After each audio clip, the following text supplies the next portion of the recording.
Okay,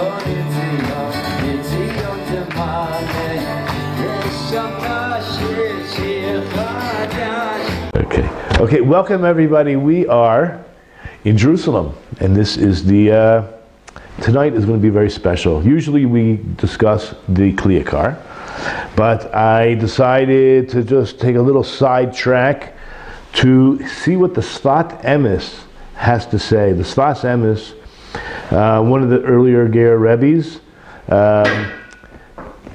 it's very Kabbalistic and very deep. Okay, so I hope you bear with me, and you can write questions. If you're not online now, you can certainly type in to my email address and send me any question you want if it's not clear. And I'm really going to try to go slow. And I want you to know what this really, when I say it's fundamental, it's always fundamental. But tonight we're going to discuss two very important ideas, and that is preparation and joy. Now, it's just not two concepts. These concepts are actually going to bring us to the point where we are able to feel the world to come, where we're able to have a relationship with Hashem that is so intimate and personal that we're actually getting hana'ah. We're actually going to get an enjoyment from that relationship. And why am I saying that? We know that when we do mitzvot, what does mitzvah mean? It means a connection to Hashem. The real reward, the prime ikar reward, is waiting for us in the world to come. Which means we can't really fathom it. We can't even imagine it. We can't feel it. We can't grasp it. But I did mention several months ago there was a list of 26 things that one could do to actually receive the fruits, the perot of the reward in this world.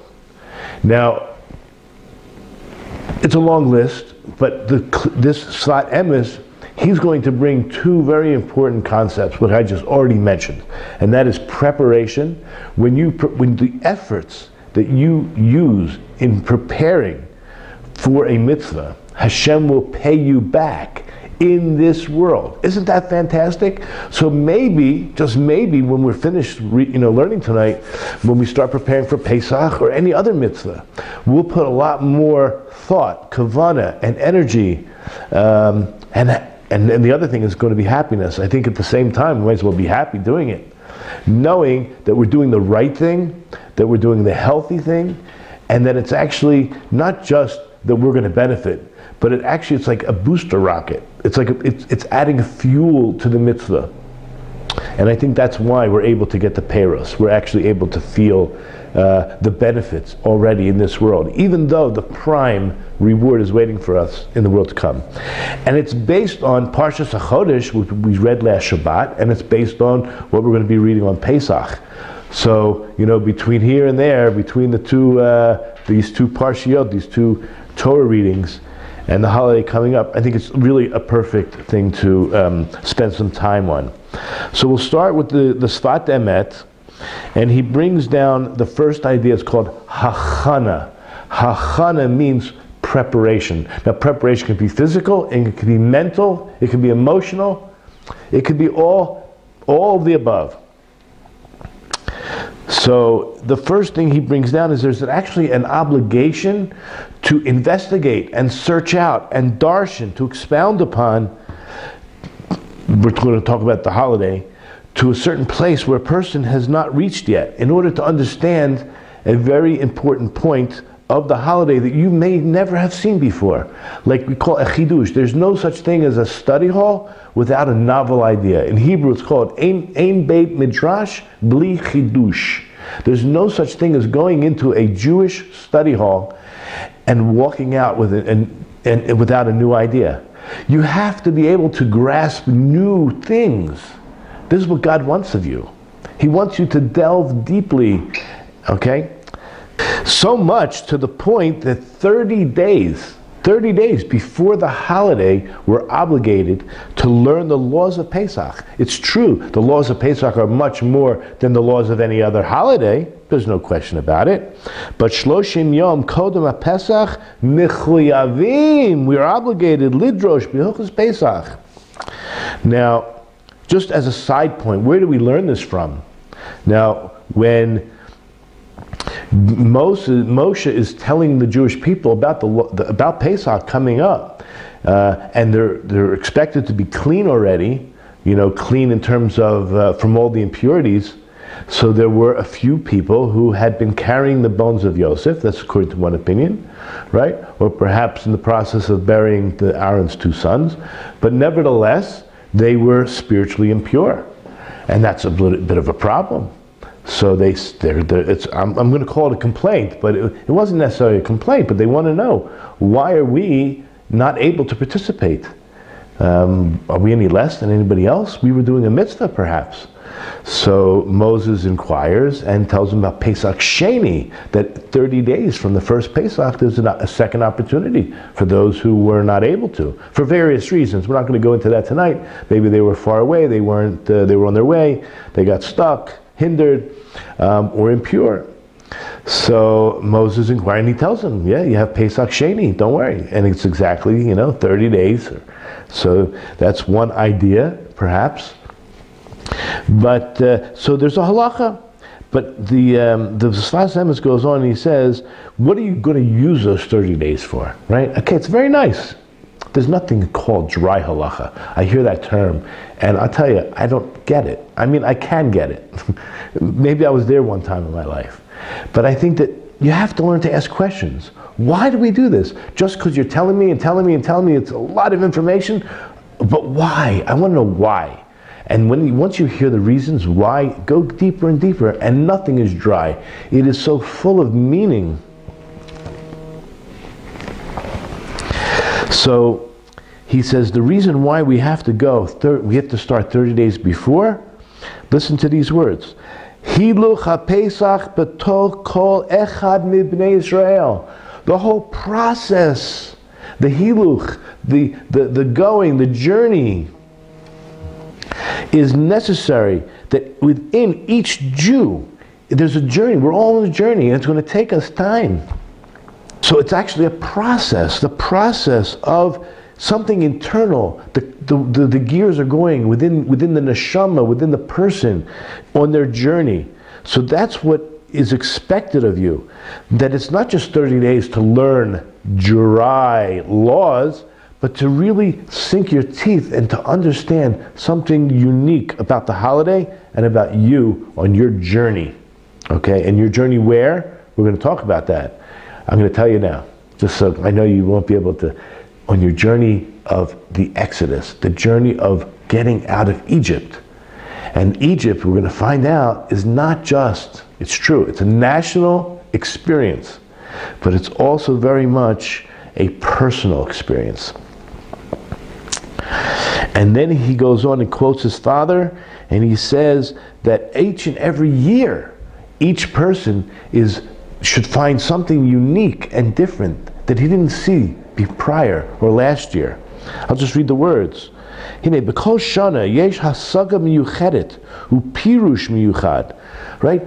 A concept, a unique concept to grasp, and an explanation that is unique regarding leaving Egypt. And he says specifically right now, b'frat ator ayin taf hey, Mechuyavim lidrosh la'achor ad makom shiad odom magat lahavin mahut hayom tov v'inyanav. That each person is required to delve deeply, to try to get an understanding that he hadn't had previously regarding the Yontif. Okay, that's going to be the first paragraph. And in my source sheets, I kind of labeled them. That was number 1. Okay. Number 2.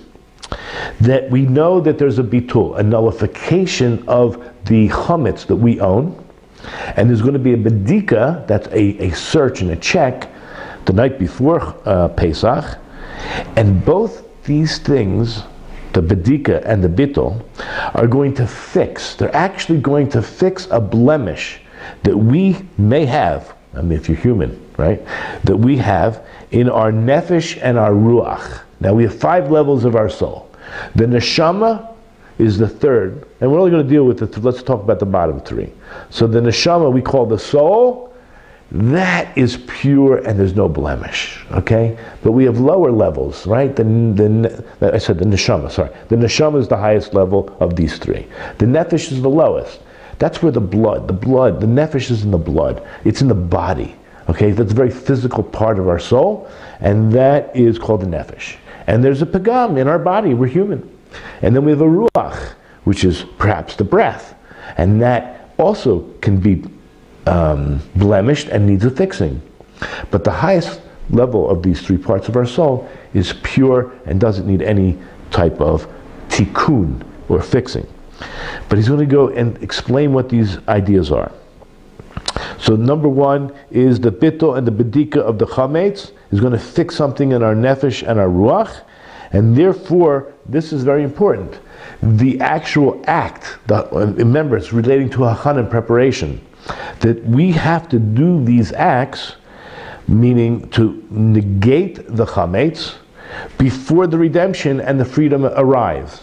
That's part of the process. As I mentioned really in the first paragraph, there's a process towards freedom while we're still under the subjugation of the blemish. It's called the work. You know, God placed us into the Garden of Eden. And he didn't just say chill out and relax, you know. He said work the garden. You know, we're working the garden. And that's what this world is the Garden of Eden.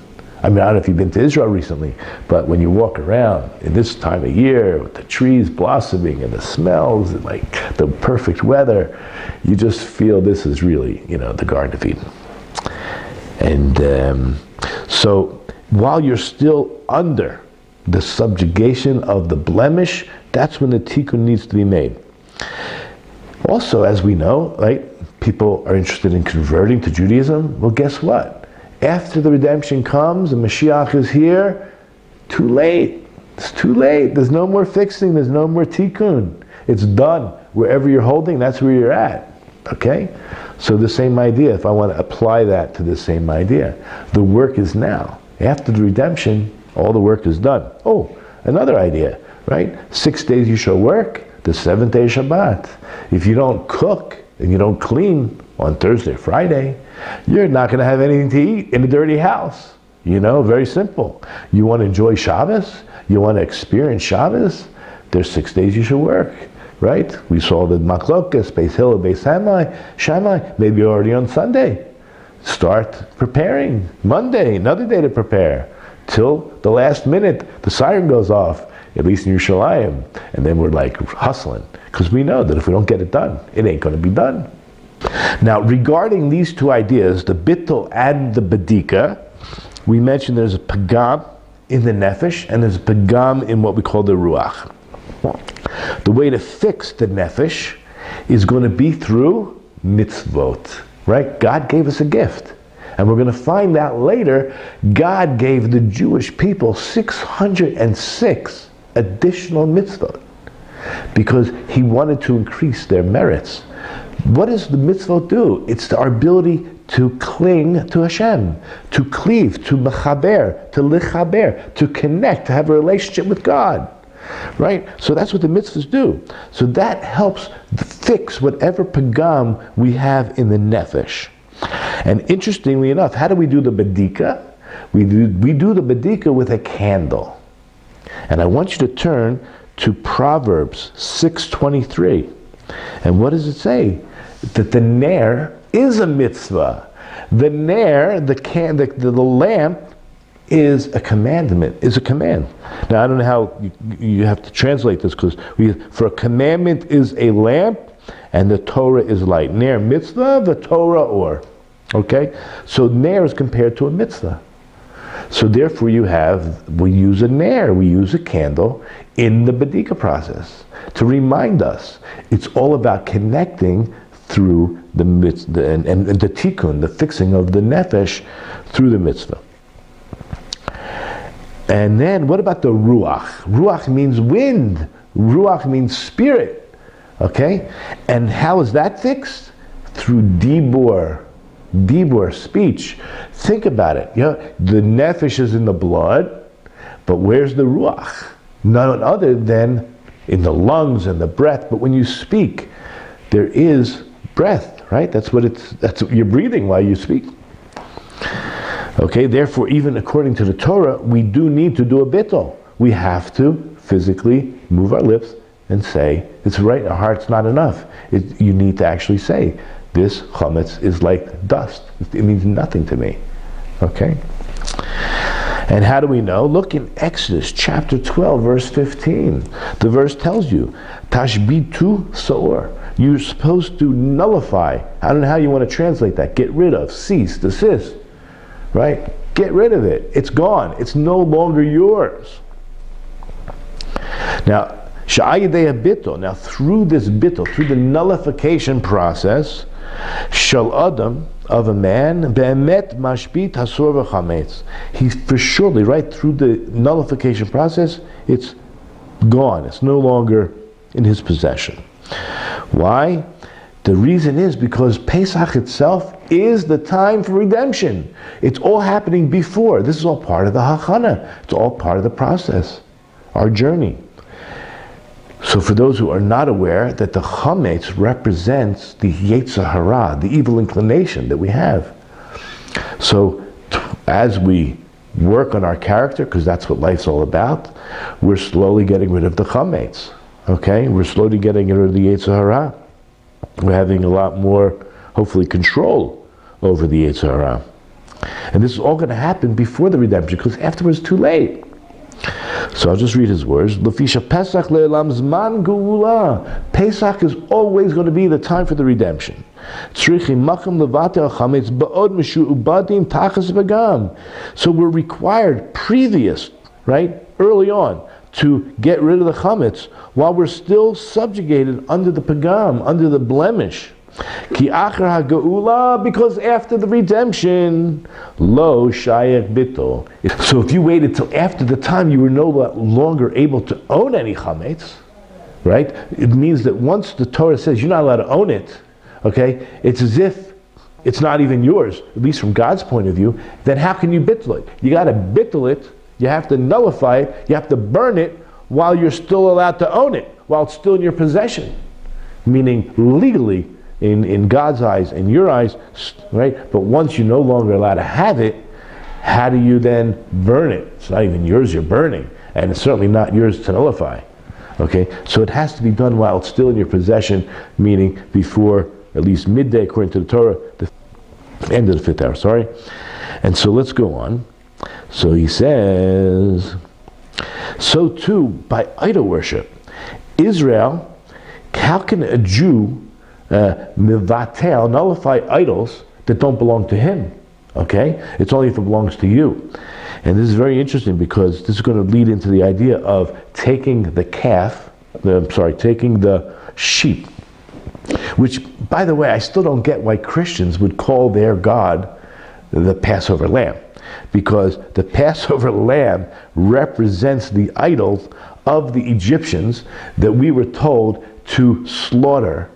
Okay, we were told to slaughter, and that's what a Jew stands for, the word Ivri, right? Abraham was the first Hebrew. He crossed over from a worldview of idols and falsehoods. He crossed over to the land of Israel, which is full of wisdom and clarity, okay, and truth, okay, where you can really feel the essence of having one God. So, I'll just read the words again. Therefore, before the redemption arrives, before the freedom comes, that's when you need to get rid of the chametz.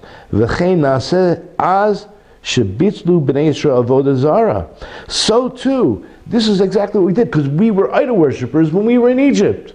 Yeah, we're going to say that next Friday night. We're going to say our forefathers were idol worshippers. We were idol worshippers in Israel, in Egypt. So we have to get rid of that idols, okay?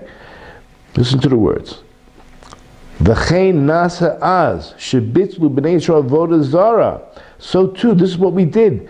We needed to get rid of, to nullify the avodah zara, b'lekichat haseh haPesach, by taking that sheep for the Pesach on the 10th day of the month before we were redeemed. That is the the effort, the hachana, the preparation work in order towards redemption. That was a necessary process. Okay, so I hope that's clear. Now we're going to number 3.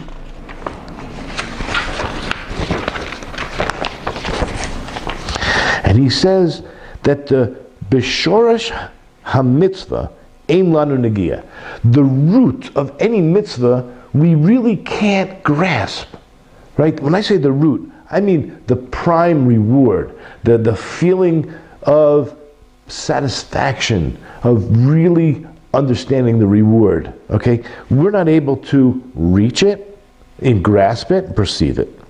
However, ach ayedei tosefet simcha, but by adding joy, v'hachana, and preparation of the mitzvah, yocholim lehitkarev, we're actually able to come close. He doesn't say we're able to grasp it, but we're able to get a taste, a feeling. Okay? And it's very important that we should all feel this. So we have to work on our simcha and our preparation. So far, so good. So he brings a very interesting verse, and we're going to be focusing on this for a little bit. You'll find this verse in Exodus chapter 12, verse 34. Now, we've probably read this verse many times, and I'm telling you, at least for me, I never saw what he sees, and we're going to see it with open eyes and an open heart and an open spirit. And it's going to, what's that word again? Turbo boost us into a whole new realm of serving Hashem. It says, the people picked up their dough when it was not yet leavened. So what does that mean? It has to be matzah already. Because once you add the water to the flour, if it stops being worked, okay, or within 18 minutes, it will turn to leaven. It will turn to chametz. That's just a fact, according to halachic fact. So what they took their matzahs, okay? The people picked up their dough when it was not yet leavened. The yisa ha'am es bitzeko. So they lifted up their dough, terem yechmatz, before it became chametz. But I want to show you the next 3 words. Misotam, which means they're leftovers. Tsururos, they bound up. Besimlotam, in their garments.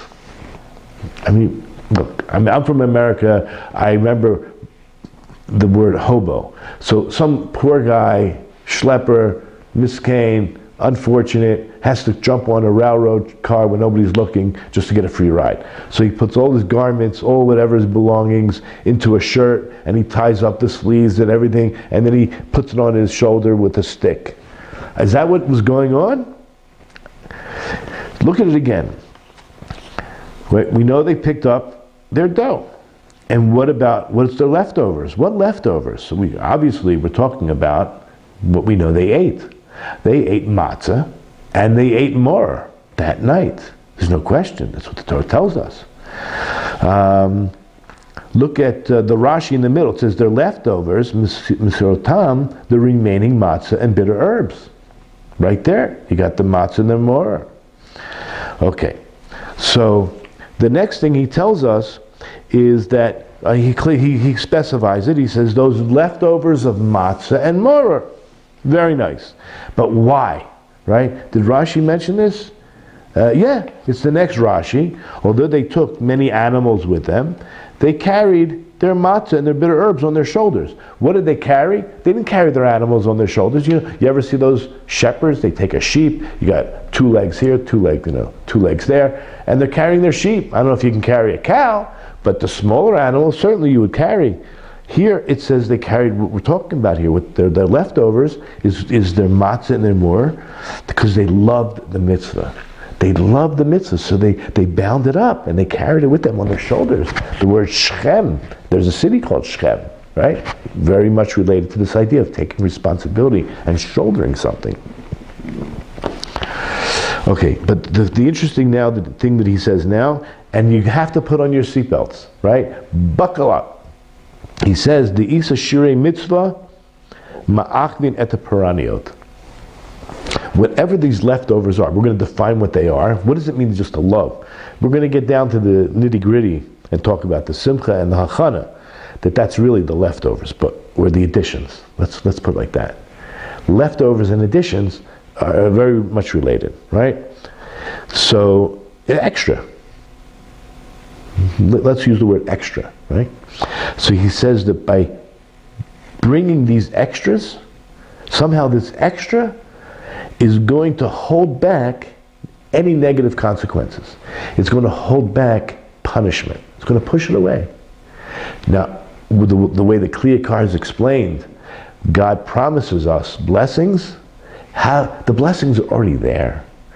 All that needs to happen is through miracle, right? Because nature is nature, right? That God takes nature and pushes away the stumbling blocks, things that are holding back. And once those things are pushed aside that are holding back, it allows the blessings to enter. So by having more simcha and having more preparation, as we will see, that's what it means, the extras, the leftovers, okay, is going to bring these blessings. Or better yet, just use his words, is going to push off the punishments. Maybe we're talking about the pagam. Remember, if you have a pagam, you have a blemish, it's going to fix it. Okay. We're talking about the same thing in whatever language we could possibly say, but he reminds us, the shorish of the mitzvah, the root of the mitzvah, meaning the prime reward for the mitzvah, is lamala b'shamayim. It is way in heaven. Just like our neshama, that higher level, the 3 levels of our soul, is untouchable, it's pure, it's, the aura, it's above us, it's not in the body per se, it's not the nephesh, which is the blood, or the ruach, which is through speech in the air. So the shorish, the root of the mitzvah, is way up there. And it's really hard for us to grasp.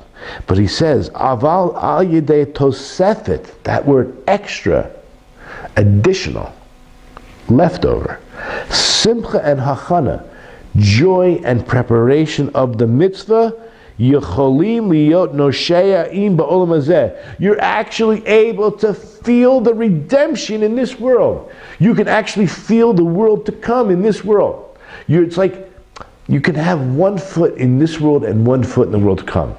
Okay? You can taste, like we say, Shabbos is a taste of the world to come. How are you going to taste it if you don't do any preparation, right? Same idea. But you're already getting it in this world. The peiroteim, the fruits of your labor, you can already taste.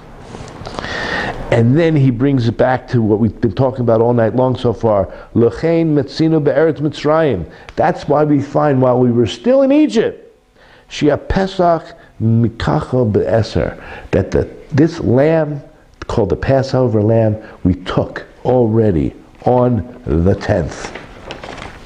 The 10th day of the month of Nisan. Which was actually told to us 10 days earlier, right? 10 days earlier, we were told, today's Rosh Chodesh, right? God pointed it out to Moses, it's going to be the first day of the first month of the year. In 10 days, you're going to take this sheep, and you're going to do what? You're going to tie it in, you're going to take it from outside, bring it into your home. It was your sheep. Okay? It wasn't the Egyptian sheep. Right? It was the Egyptian God, but it's your sheep. And you're going to get rid of idol worship. Right? We're leaving idols, man. You have to get rid of that in order to come to a true relationship with God. You want a true relationship with God, you got to get rid of the idols.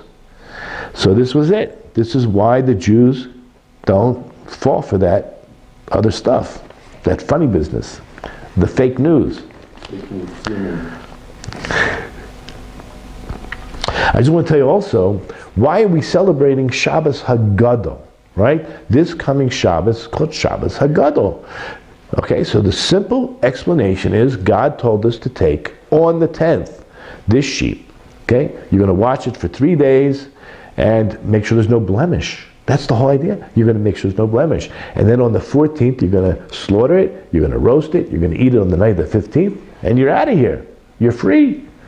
Okay, so first of all, how do we know that this was the God of the Egyptians? Okay? I don't have the verse in front of me, but you all know what I'm talking about when I tell you that when Yosef met with the brothers, when they first arrived to Egypt, he gave them advice. And he said to them, when you meet up with Pharaoh, Tell them you are shepherds, because it is an abomination in the eyes of the Egyptians. Okay? What does that mean? Why would being a shepherd be an abomination in the... That's a strong word. It's not like, okay, you're like, you know, second-class citizens, all you guys are shepherds. The word is an abomination. I mean, come on. Okay, so this is one of the textual proofs that we know. And you can go through history, find out, type it into Google today. What was the god of the Egyptians? It'll come up, okay, as Aries, as a ram. A ram is an adult lamb. And that's why we left on the 15th, by the way, because that is the full moon of Aries, which shows that your false gods have no power. Okay? You would expect the full moon to be the most powerful night for their God? No. We're taking your God and we're going to slaughter it. And we're going to not put it in water and cook it. We're going to roast it. And when you roast on an open fire, there's a lot of smoke. It's an animal. It's not like even one little hot dog. Okay? We're talking about an animal. So getting back to this whole concept of Shabbat HaGadol, why are we celebrating in the first place? It happened on the 10th. Why don't we just celebrate on the 10th? Right? Every year, the 10th of Nisan, celebrate the what? The fact that we took their God and they didn't have pogroms. There was no Kristallnacht. There was no riots. The yellow vest in Paris, right? Burning down Jewish stores or whatever. That didn't happen. So God saved us. It was a miracle. It was and it's an absolute miracle. So we're celebrating Shabbat HaGadol. That's true. No question about it. And Shabbos, the fact that we did this, God commanded us to do this on Shabbos, the power, it's to show us the power of Shabbos. That what you do on Shabbos is actually going to bring power into the week. And what you do for 6 days is going to bring power into the Shabbos. It's a role. And I might as well tell you now, there's two different midrashim. One says that if all the Jews keep Shabbos, all the Jews keep one Shabbos, Mashiach's going to come. Well, guess what? There's another measure that says if all the Jews kept 2 Shabbos in a row, Mashiach would come. Well, how can there be two seemingly contradictory midrashim? So I heard it explained, Rav Yochanan Zweig, Rosh Yeshiva, Miami Beach, explained like this. That in order to have a 7th day, you have to have 6 previous days. So if I just decide, or I'm told, stop and don't do any work, well, what day is it? It's like day 50,365,000, right? I mean, like, you don't have, I need a beginning point. So having 2 Shabbos in a row, it's really, the second Shabbos is the real Shabbos. But you need a starting point. So you have to have 2 Shabboses to have that one Shabbos. I hope you're staying with me. Okay, it's all it just flows one into the next. Now, why are we not celebrating on the 10th? We're celebrating on Shabbos, as I explained, but that's not good enough. What happened on the 10th day of Nisan? Later on in history, I'll tell you what happened. I know Bob knows because he told me earlier. Joshua brought the Jewish people into the land of Israel. What a celebration. What a day to celebrate, right? The 10th day of Nisan, 40 years later, the Jewish people walked through the Jordan River. It splits, not just one, it split into 12 places, okay? And we walked through the Jordan River into the land of Israel after 40 years. Wouldn't we celebrate that? Think about it for a second. We're going to talk about the HaGadol and all the preparation, leaving Egypt. It's all about leaving Egypt. And this seems to be more important, that we got rid of the idol worship. We got rid of the pagam. We're getting rid of the bad stuff we're leaving behind. We're going to find out. I'm going to reveal some things we're going to learn tonight. Can you imagine? We're supposed to be celebrating the fact that we left Egypt, how happy we are, how grateful we are. What a great celebration. Isn't that pace? Zecher Letzias Mitzrayim. You know, before I tell you the answer to the question I didn't even ask, but I kind of asked it. Rav Noach Weinberg told us a story about this guy. He meets up with Rav Noach Weinberg in Esha Torah in the Old City, and Rav Noach invites him to his office, and he expects this Orthodox rabbi to tell him all about God. He says, Rabbi, you don't even have to tell me about God. me and God, we're like this. Okay? We're mamish like this. So, you don't have to tell me about God. So, why do you say that? The rabbi asked. He says, well, I'll tell you a story. I was riding my motorcycle on this windy, mountainous road, and a big truck is coming the opposite direction. And I don't know what happened, but I found myself in the air, flying hundreds of meters, and I landed in a tree with not a scratch. Wouldn't you say, me and God are like this? So the Rosh Yeshiva says, who do you think threw you off the road in the first place? So now think about it. We're going to say how happy we are that we left Egypt. And if God didn't take us out, we'd still be there. It'd be miserable. Guess what? God brought us down to Egypt to start with. And we're going to find out how marvelous and wondrous that gift really was. Because without that, we wouldn't be celebrating this. But that's really that's not the point. The point is going to be much deeper, and I beg you to hang in there. Okay. So I want to go back to the text where we mentioned this idea. This is why we're required 30 days before to investigate and really delve deeply into the laws of Pesach before Pesach to help us with that journey and that internal experience we're about to have. Al Yedosh Yu Adayin Begalut, while we're still in Galut, while we're still in exile. While we were still in exile, Lo Hayucholin Hidabek Beikar Mitzvahs HaKadoshim. So while we're still subjugated through the dark exile, we're not really able to cling and hold closeness to the real essence of the holy mitzvahs. The only way we can, while we're still in Galut, while we're still in exile, is through the Hachana. That's how important the preparation is. And that would apply even nowadays. Through the joy of the mitzvah, we're actually able to come close to it. And now, what does he explain? I mentioned at the Klikar that the Sefat Emet is going to talk in a very metaphysical and Kabbalistic.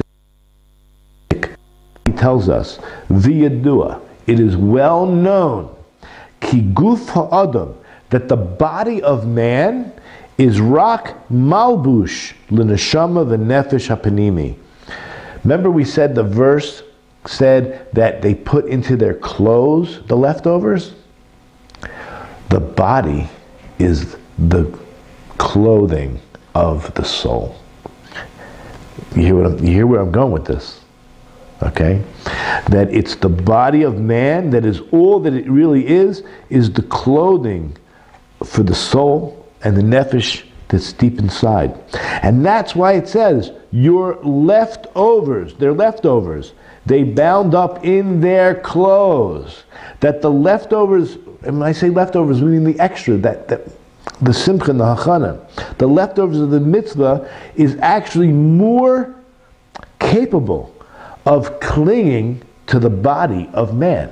As we mentioned earlier about the blood and the breath and the speech. To teach us the way the rabbis are the chachamim, they actually also want to be able to what? To feel that salvation. And I love that word. Nosheya al yedei shirei mitzvahs. You want to experience salvation? It's through the mitzvahs. It's a beautiful idea. Shahakiru et hamadrigatam, our sages, they recognized their level. They knew where they were holding. The Goyda Ramos Hakel Yisbarach.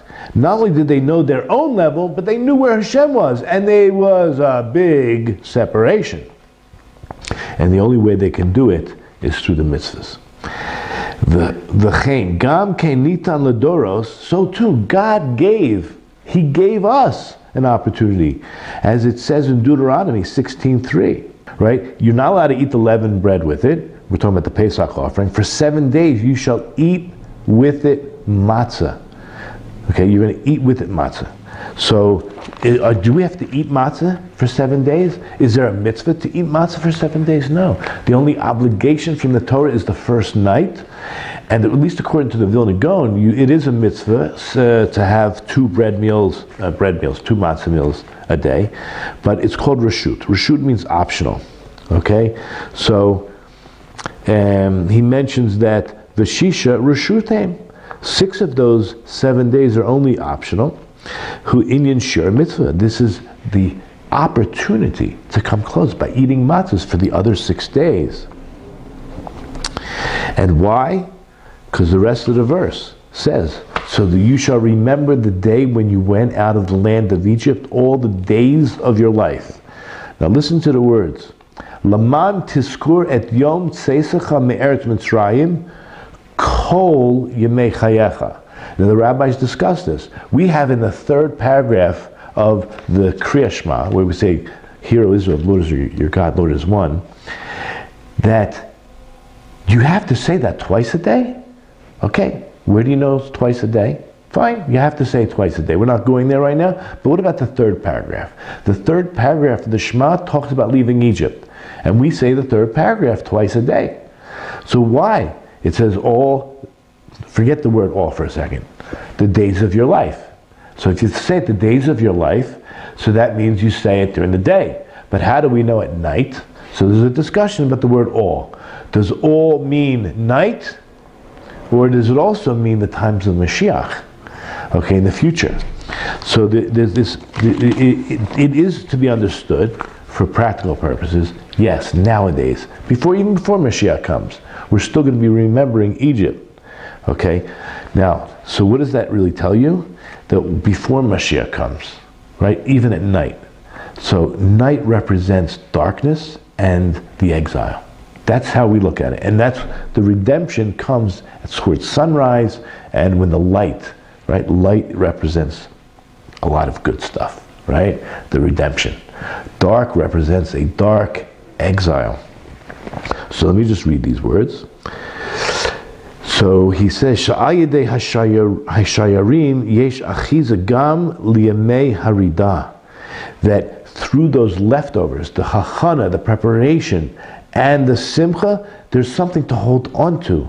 You'll be able to grasp also during the days of downfall, when we're in an exile, when we feel that separation, when we don't feel that we're that close to Hashem. And this is also, believe it or not, this is a big chiddush. By us taking the food that we needed to, we were so in love with the mitzvahs that God gave us, the matzah and the moror. This is why we ended up getting the manna from heaven. It was like, not a prize, but we merited because of the hachana and the love for the mitzvah. To eat God's commandment, right? Then later on, God feeds us, and we did benefit. It tastes like anything you wanted. Can you imagine? It never will. If you took the right amount, it didn't rot, and you had enough today for what you needed. But you could think of anything. I mean, could you imagine Reese's Pieces or, Breyer's ice cream? I mean, a cheeseburger, and anything you want.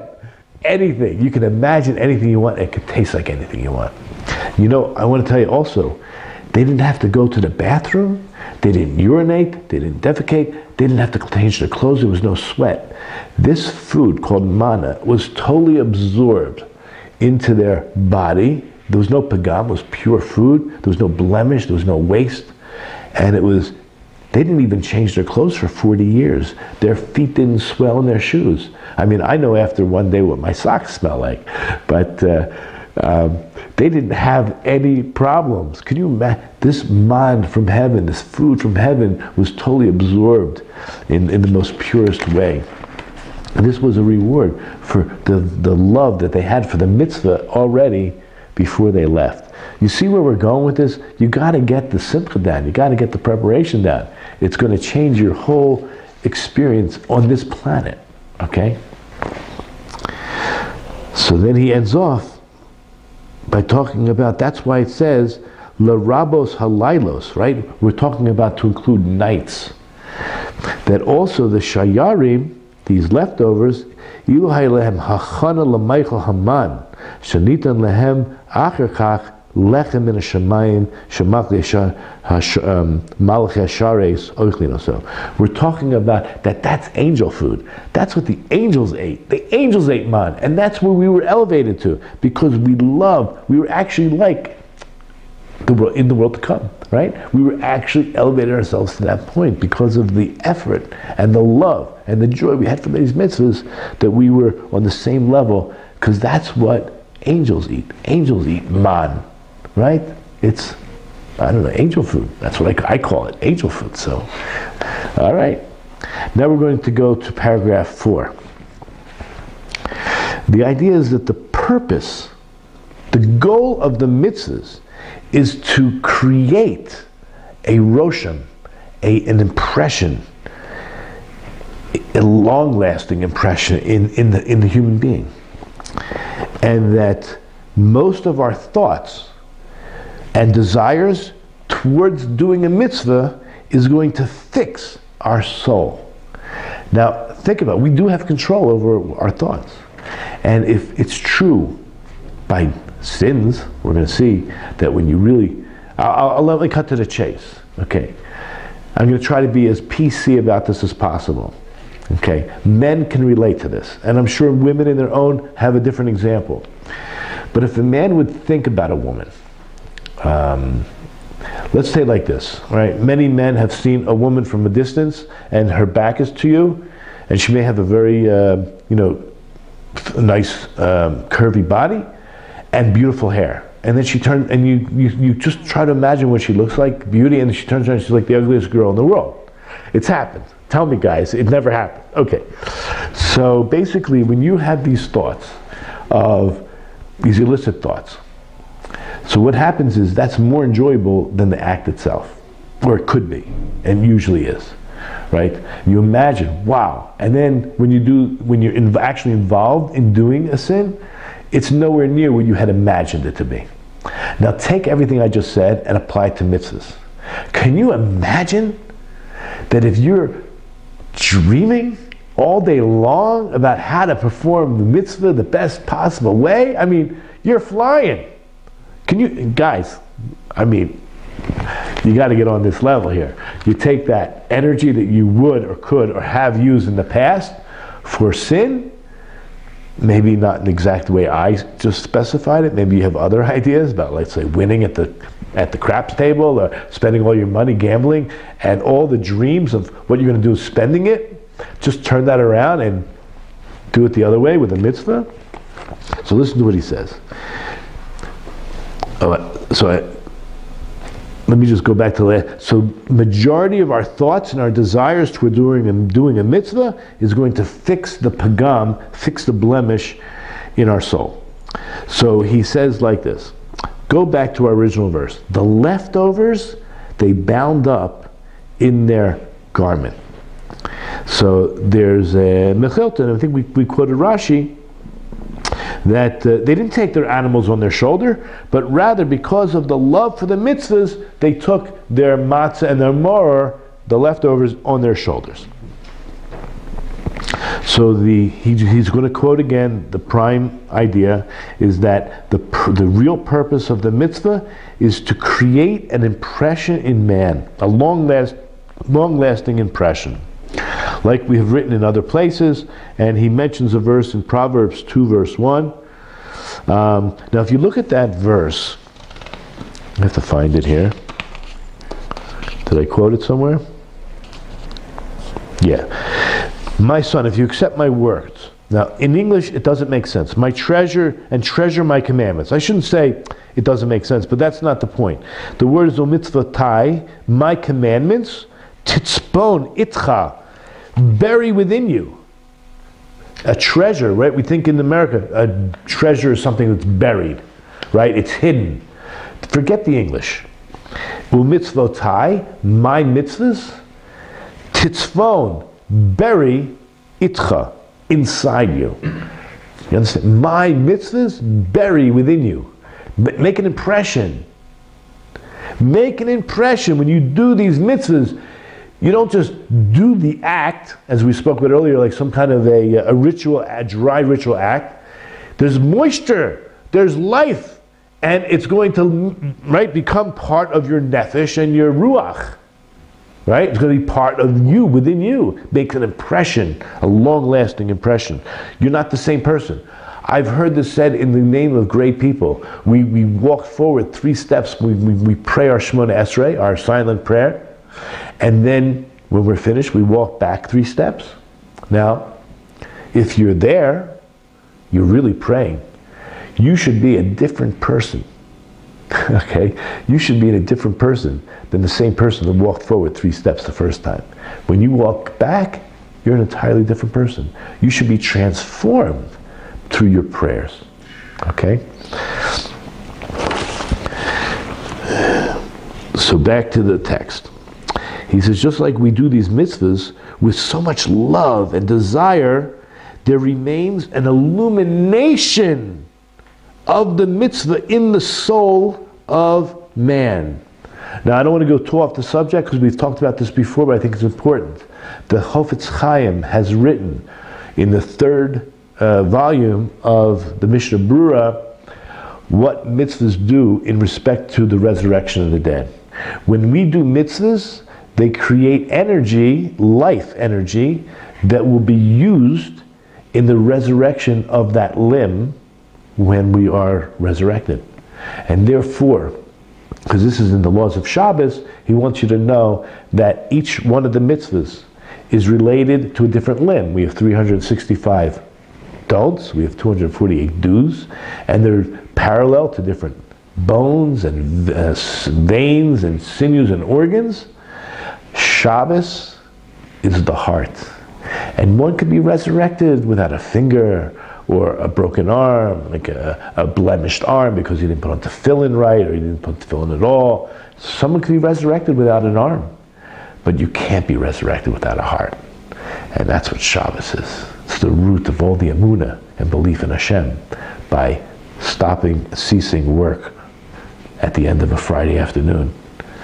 Okay, so you're creating this light. I'd rather use the word energy, but the word harat ha-mitzvahs b'nefesh adam.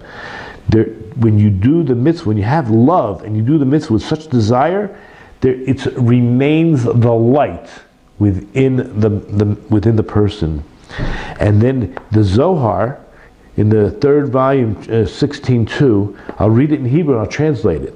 Tzaddik zechuyotav chakukin al atzmotav. A righteous person, his merits are engraved on his bones. I don't know if it's the same idea, but Zaya shiurim mitzvah matzor mar. This is the leftovers of the matzah and the mar that they tzororos b'simotam, that they bound up in their clothes. This hints about the labush.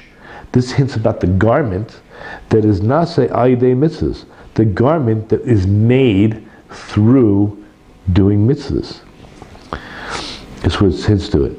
And now we understand why it says v'yikulahem, that they were supposed to take, actually physically take, right, the Pesach offering. Lame hikdim lachikat Pesach l'fisha Yiboneh Yisrael arum v'oroya min mitzvahs. We were not yet at Mount Sinai. We had no mitzvahs. Maybe the first mitzvah you would have is to slaughter, right? To really eat from the Pesach offering and put the blood on the doorpost and eat the matzah and the more. But we're talking about 4 or 5 days before taking it. Just to take it, everyone knows we were naked. God gave us something.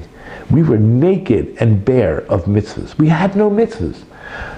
Right? You can read the first Rashi in the Chumash. It's a very interesting Rashi, right? You have all of Genesis. It's all about, right, the creation of the world and the characters of our forefathers and the development of us as a family, not really as a nation, but as a family. And Rashi says, I don't understand. Why are we starting, the word Torah means law. Why are we starting a law book with stories? Shouldn't we begin with the first mitzvah? He claims that's the first mitzvah given to us as a nation, right? This is the first month to you, Rosh Chodesh, Nisan. And then in 10 days, you're going to take the sheep, and you're going to slaughter it after you examine it. What's going on here? And he does explain why Genesis is there, right? You don't want to start this law book. It's not just law. It's about character development according to the Vilna Gaon, as I say over and over again. Yes, that's true. But it's about belief in that Hashem. He's the creator of the universe. We have to have belief in that. That is a foundation. Why would I do and go through any of the rituals, seemingly dry rituals, if I didn't have that belief that there was meaning to what I was doing?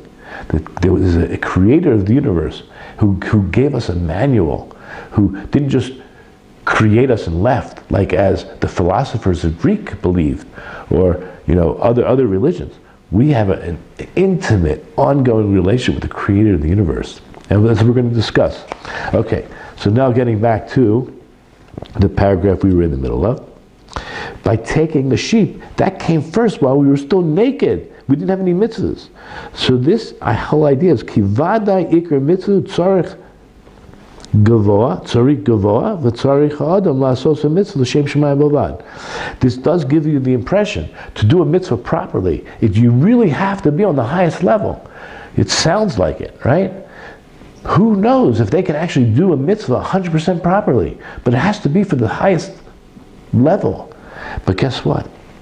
When it comes to hachana, the preparation of the mitzvah, and the desire, that comes before doing the mitzvah and comes after it, from that aspect, that's the labush, that's the garment. That's going to be the garment of the soul, that the mitzvah itself, what is a mitzvah? It's a chibur, it's a connecting with the greatest power that ever was, and ever is, and ever will be, right? It's giving you the bracha to doing the mitzvah. It's creating a bracha. Remember we said before how it's moving aside all the negative forces.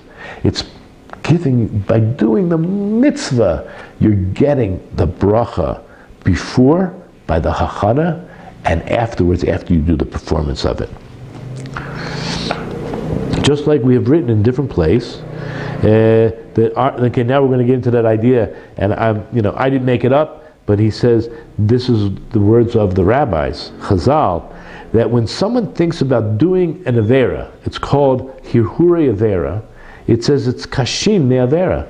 It's even more difficult than the avera itself. Thinking about doing a sin, the thought process is worse than the sin itself. Just like when one thinks of doing a mitzvah, then it's going to be even better than the mitzvah. Okay? Now we expressed the whole idea before. Now he's bringing it to a head. Therefore, what does that mean?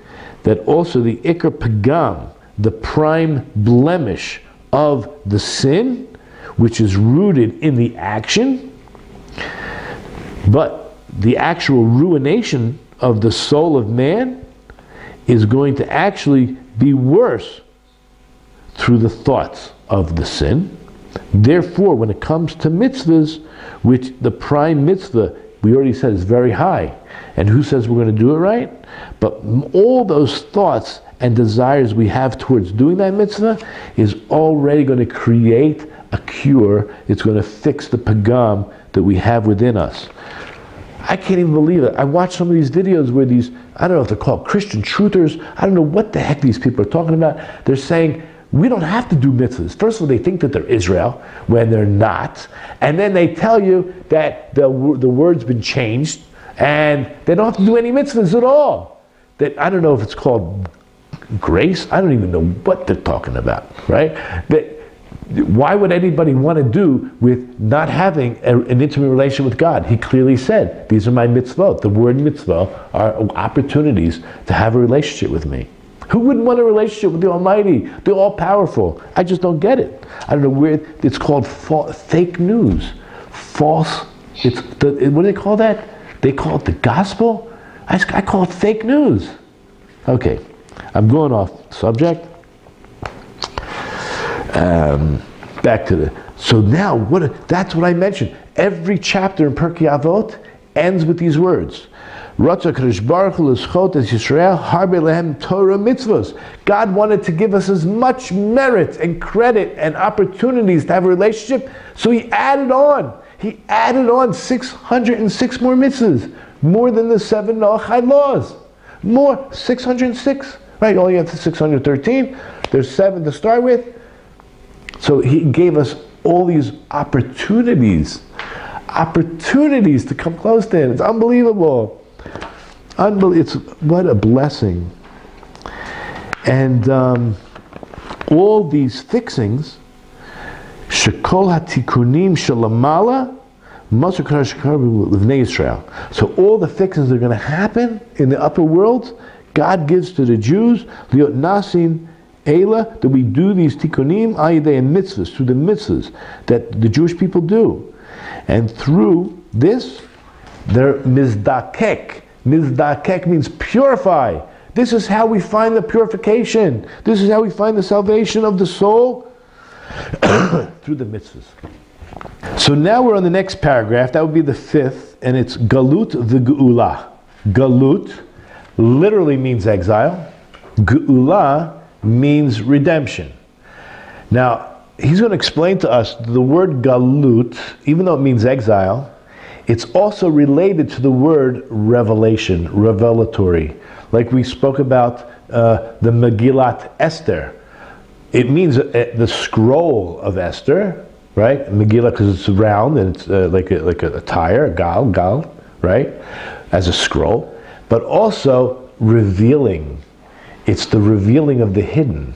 Esther means hidden. As we're going to see through this idea here, it's interesting that we're following Purim, reading Megillat Esther, and now we're going to go into this idea of, as I mentioned before, through the Galut, through what we call the exile, is so much will be revealed about our true potential. Okay? That we don't know the potential until we actually experience that squeezing. As I mentioned earlier also, you squeeze an olive, and what's going to come out of it? Light, meaning the shemen, the oil. And you squeeze grapes, and what's going to come out of it? The wine, right? The best of the grape. Okay, so let's begin. In the HaGadol, let me just read what he says. He says, Galut Lashon Hit Galut. He actually tells us the word Galut is a language of Hit Galut, revelation. Meaning, it's a koach limtzo hapenimios. It's the power or the ability, the potential to find the innermost core, the kol hester, of all that which is hidden. Okay? And in the Haggadah, we say Baruch Shomer Hivtakto. So the words are, I have to find the place. Baruch Shomer Hivtakto liYisrael Baruchu. Blessed is he who keeps his promise to Israel. Blessed be he. Now just think about it a second. What promise? When we talk about the exile to Egypt, is it a curse? Is it a curse? God promised us. He promised us that He would be there with us and He would remove us from this 400-year exile. He did. He promised us. But were we sinning? We had a pagam. We had some blemishes we had to work out. But the blemishes themselves could be our greatest strength. As my wife loves to say, that sometimes your greatest weakness, what you think is your greatest weakness, is really you're going to find out it's your greatest strength. Okay? So we're in this dark exile. God promised us. But what does this mean when we say this statement in the Haggadah? Blessed is he who keeps his promise. That we know that God is constantly thinking. It's on his mind, so to speak, about the end times. Right? He's keeping his promise. The end times, the salvation and the redemption. Meaning, liot b'kol davar masa gashmi gam kein b'chinat geula shlo yot nitba b'gashmiut hadavar. That not only that when we talk about this world being physical, this world is very physical and gashmius, as we say, that this aspect of redemption, it's not only, but it also includes a physical redemption. It's a spiritual redemption as well as a physical redemption. Ze hamashechet machshava b'masa liot kaitz lebechinas asiya. Asiya is doing, physical acts. So that this is drawn forth from God's mind, from the thought processes. It ends up being the end result, which is truly going to be marvelous, and it's going to be through action. Let me just find it, because it starts with thought, ends with action. And this is what we're saying. God promised Abraham. He said at the Brit, Bein HaBetarim, he said to Abraham, where did he say it? In Genesis 15:13. He said, you shall surely know, and I'm going to focus on those Hebrew words, Yodua Teda. You will surely know. Yes, you're going to be strangers in a strange land that's not theirs. They're going to be enslaved. They will enslave them. They're going to oppress them for 400 years. Okay? This is a promise? What's going on here? It's very, very nice. What do we deserve? A promise you're going to be downtrodden and run over by a car. I mean, it doesn't sound very nice. But that's what the verse says. God promised. Uma havtiachu zeh liot banav shibud, right? That Abraham's children will be enslaved for 400 years. The ikar ahava la'Avram. This is the prime love shown to Abraham. Me'Hashem Yisbarach, when God made that covenant. That covenant includes 400 years of hard labor. Aki hu habotach gedola sha'ayde hagalut yeh livnei Israel koach. Listen to this. He also, this basically, it was a great promise that through that exile to the children of Israel, they're going to find such a tremendous amount of power in the insides, the deep inside of them, all that which is hidden. And this is why we call it galut. That galut means the exile, that it's meaning to awaken, le'orer hit galut hapenimios shebetoch hahester. The exile, the purpose of the exile, at least the Egyptian exile, and we're going to find this is true by the other exiles as well, is to awaken a revelation that's deep inside, that's hidden. And that's what it means. Yodeh Teda, you will surely know. God's telling Abraham, you're going to really know something. You're going to really know it. And we know that the word knowing means intimately knowing. Like when you use the word in the biblical fashion, I know her, it means you were intimate with her. Okay? In Hebrew, if you say those words in Hebrew, you would assume that that person is your partner. But when you just know a woman on the street, right, or your neighbor or your neighbor's wife, you makirota, you recognize her. It's very interesting. You have to be very careful with our language, okay? I know her biblically, or I know her, I recognize her if I saw her on the street. So God is telling you, surely know, it's something very intimate.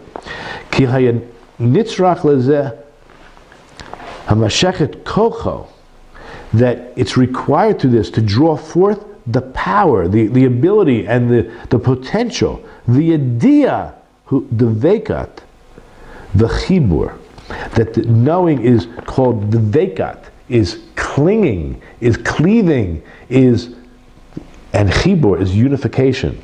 That's what's going to end up happening. That's what God is promising through this exile. That's what's going to happen. Even the first of the 10 commandments, I don't know how that came about, 10 commandments. There's 10 statements that God made. Do we have a mitzvah? Is there a mitzvah to believe in God? There's a big argument, right? The first commandment is not in command form. It's, right, I am the Lord your God. We take that as, you shall surely know I am the Lord your God, right? You have to know it. Of course, I am the Lord. It doesn't say you have to believe in me. Where? Find where it says you have to believe in me. I mean, I'm talking God, right? No, you have to know, I am the one who took you out of Egypt. Well, guess what? I'm also the one that put you there, right? And this is what it means, the Hisha Amda. So in the Haggadah, we're going to say, This is what has stood by our fathers and for us. Can you imagine, right? We're reliving it. It's not just what happened to them. It also happened to us. We have to put ourselves in their shoes.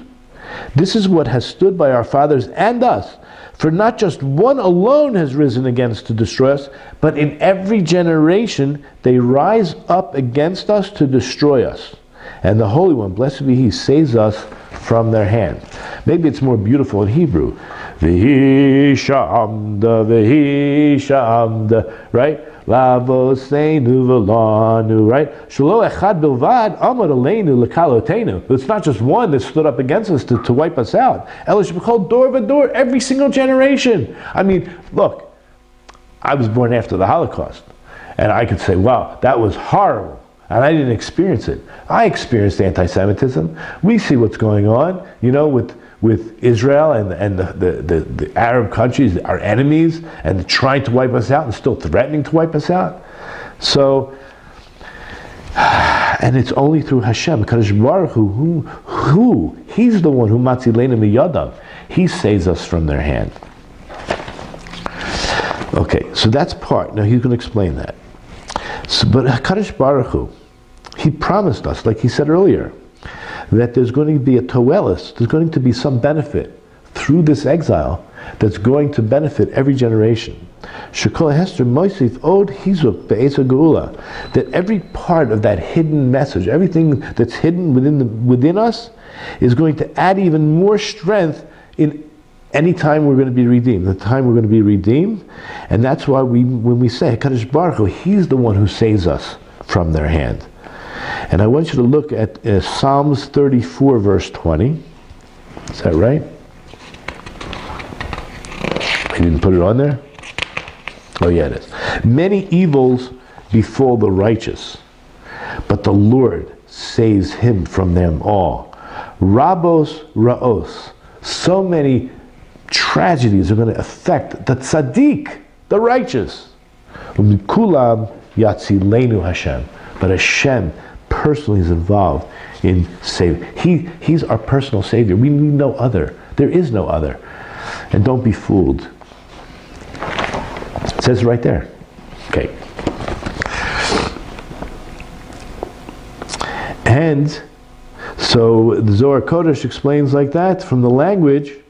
If you now look in Genesis 31:9. So what happens over here?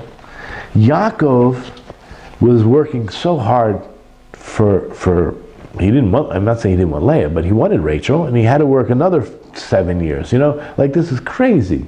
And Lavan was a real shyster. Yeah, he was a real deceiver, Mr. White. And in the end, even though this manipulator did everything he could to work this guy to the core and steal everything, what happens in the end? Listen to these words. He says, God separated your father's livestock and gave it to me. Right? After all, he was in exile. He was outside the land of Israel, enslaved, right, by this father-in-law. And in the end, what happens? He goes out also, just like the promise to Abraham, to walk out with a great bounty. And don't think it's just the physical. Don't think it's just money. It's great bounty, that relationship that was forged, right, in the crucible, in that melting pot, we call it, you know, the furnace of Egypt. So too in our own lives we experience such a crucible, a personal crucible. So too what Yaakov experienced was pretty harsh, you can only imagine. And in the end, what does God give him? And he recognizes it. God separated your father's livestock, he's talking to Rachel and Leah, and gave it to me. So he says, he goes on, he says, it's Shemin HaMetzor. It's from that tight, you know what Metzora, Mitzrayim, the word Mitzrayim means HaMetzor. HaMetzor is a tight, constricted place, a very painful, uncomfortable place. So Nifrash Od Koach, that actually expands more power. That's Nitzuz HaKodesh to the holy sparks that are within. And they come out with a great rechush, a great bounty. Okay, that's exactly what happened. Okay, now we're on paragraph 6. And the idea here is that the galut, that exile of Egypt, and its redemption, the hachana was actually preparation for all of the hidden things for all generations. Okay? So we already got to the idea that the hidden stuff's going to come out, all the abilities and powers are going to come forth. But guess what? It was like a paradigm for all future exiles and all future redemptions, that the most inner gold and values are going to come to the surface. And so we say in the Haggadah, with a strong hand and an outstretched arm, Hashem saved us. Here it's already in 6. Let's see, 6a. Okay, and the Lord, but it's it's actually in the Haggadah as well. So we say that Hashem v'yotzienu Hashem mitzrayim biyad hazaka b'zro netuya u'b'moira godo u'b'osios mofatim. Right, the Lord brought us out of Egypt with a strong hand and with an outstretched arm, with great awe and signs and wonders. So, based on that verse, Mashalo hayu royin legeula nikra yad chazaka. We were not really fit or worthy to be redeemed. God forced us out, which was a good thing. I'm not putting it down. But there's a strong hand. When God uses a strong hand, it means that He took us out. When we say it's easier to take the Jew out of Egypt than to take the Egypt out of the Jew. Right? We loved, and I know people in America, if you're listening, right? I don't know, it's very comfortable there. I get it, right? Maybe Canada, but try living in Venezuela, or Peru, or Argentina, or I don't know, you can name it, to name all the countries in the Middle East where the Jews had lived, and they basically, they're empty, they all left. You have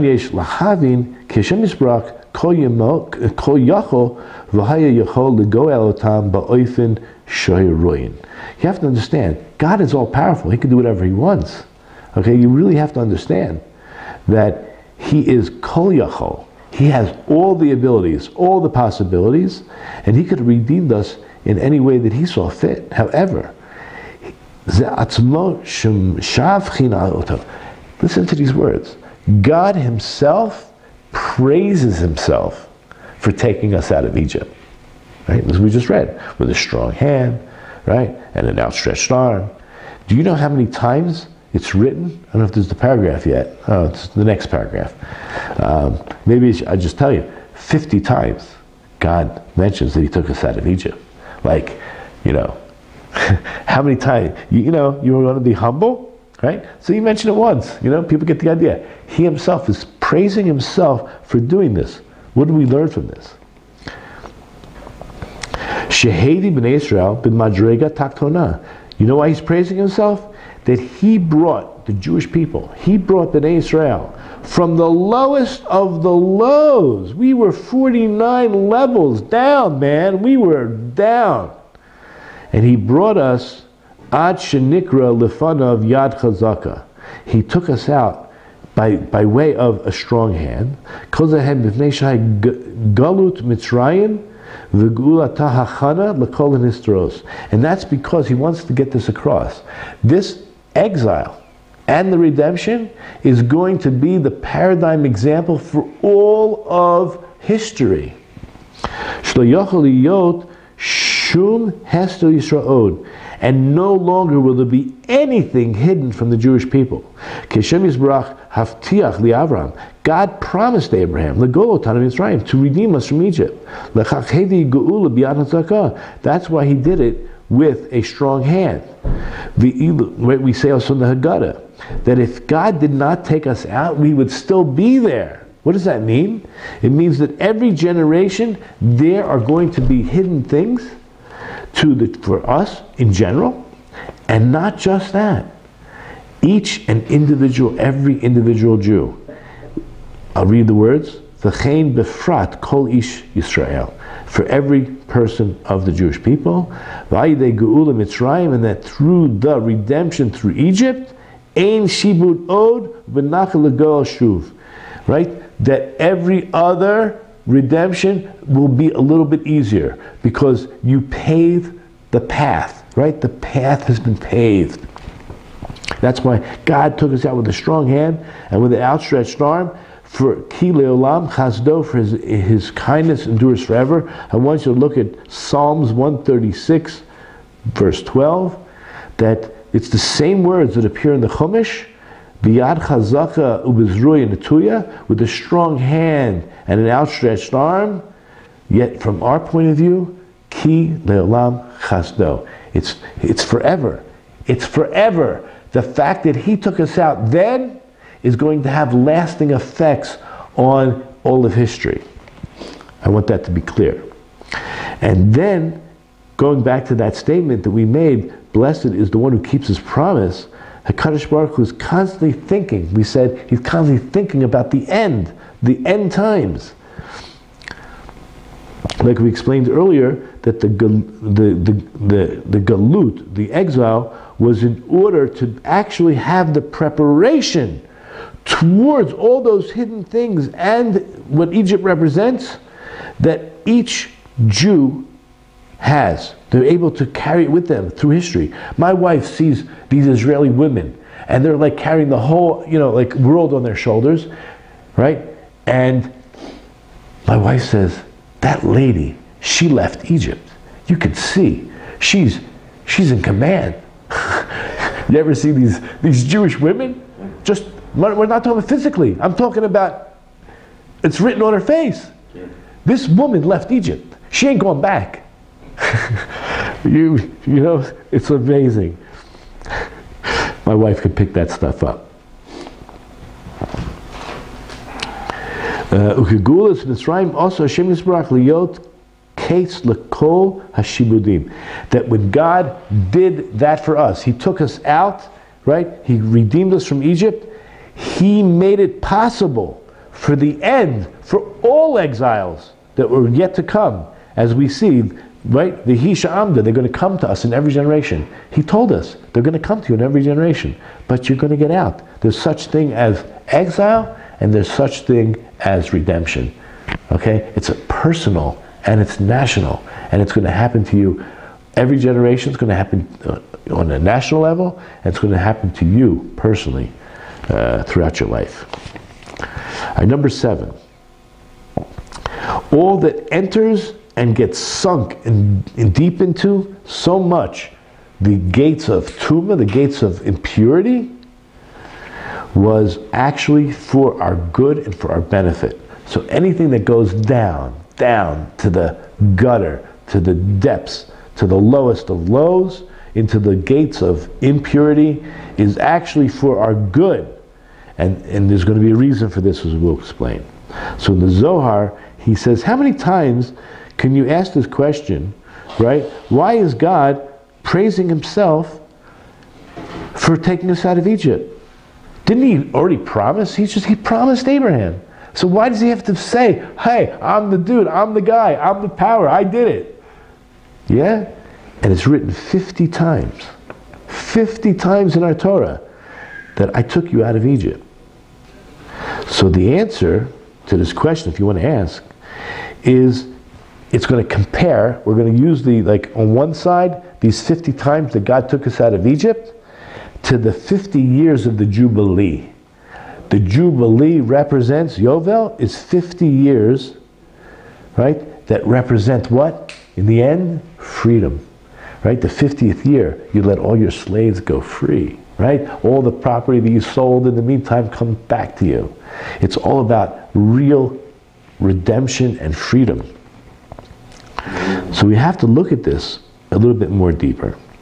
So you can say really in truth that all of this exile in Egypt was only for the good of us. It was only to benefit us.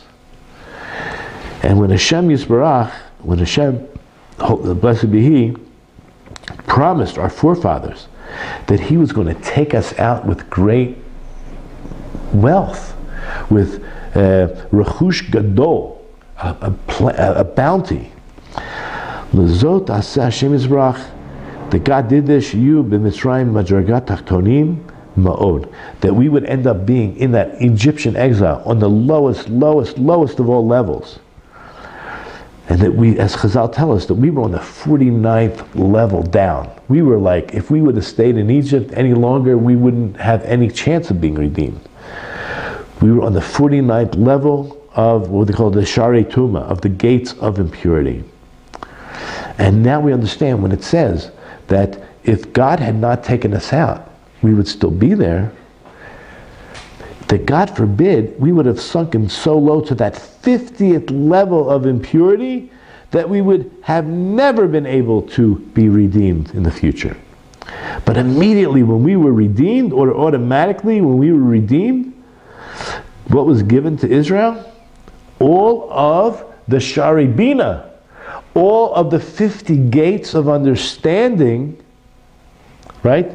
Until the 50th gate, which are parallel to the 50 levels of Tuma. We were like 49.9, and that's what we reached, 49.9 in the levels of Bina. This is a gift. This is part of, it's zu l'umat zeh. Zeh l'umat zeh. It's in how would you translate that? Not in spite of, but because of. Okay? And now we're going to deep a little bit into Tanakh, as we love to do. I want you to go to Psalms 40, verse 6. Much have you done, Hashem. This is really the part. Your wonders and your thoughts are for us.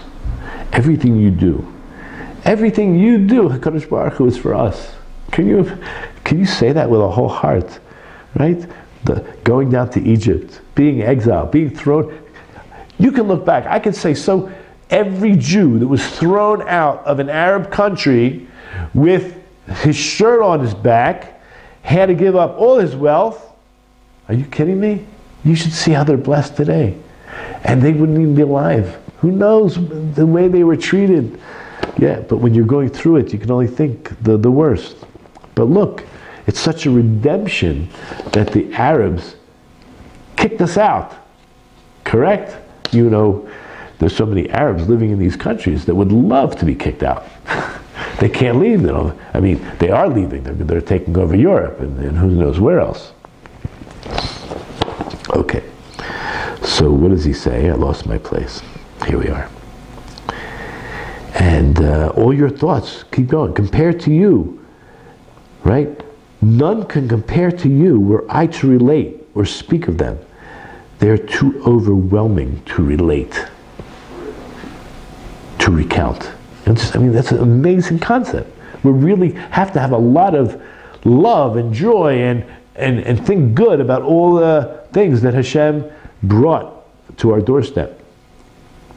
So back to the point, Shekol Mashe Niknasu V'Nishkeu, all that enters and sinks deep, as Kol Kach B'Sharei Tuma, that goes deep down into those gates of impurity, was really Latova, was really for our benefit and for our good. That this is actually, ready for this, you got to be holding on to your hat or your kippah. This was even greater than what he promised our forefathers. What did he promise our forefathers? That he would take us out of Egypt. That's just the one. He gave them one bad and one good. But what did he do for us? He redeemed us over and over and over again. Now, I know we've discussed this verse in Exodus chapter 13, verse 18. It says that the Jews went up armed out of Egypt. And the word is v'chamushim. Okay? Chamush means armed. V'chamushim alu, b'nei Israel. They went up armed. We said this could mean only 1/5 of the Jews actually left. 4/5 were killed in the 9th plague. It could also mean, as we explained, they went up armed with the Chumash, with God's good scripture, God's good book, right? And Rashi says, what is Chamushim? Klei Zayin. Klei Zayin means armaments. But there's a play on words, because Zion, the truth is, it's not just 5 books according to many, but the 2 inverted nuns on both sides, interesting, of the verse that has to talk about that when the ark goes up, we read, when we take out the Sefer Torah, like we did this morning, that God is with us in war, that's a book by itself in Numbers. So when you have 2 verses, 85 letters in these 2 verses, so the book of Numbers is divided into 3 books. So instead of 7 books, you have Genesis, Exodus, Leviticus, then you have 3 books of Numbers, and then you have Deuteronomy. There you go, 7 books, Klei Zion. So we went up. But you know what? Wait till you hear what he has to say. That Chamushim, it means Chamishim.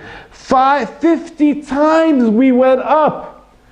Levels, from the levels of Tuma, right, impurity, to the levels of Bina, which is the highest understanding and relationship we have with Hashem. The most amazing concept. This is all brought down in the Zohar.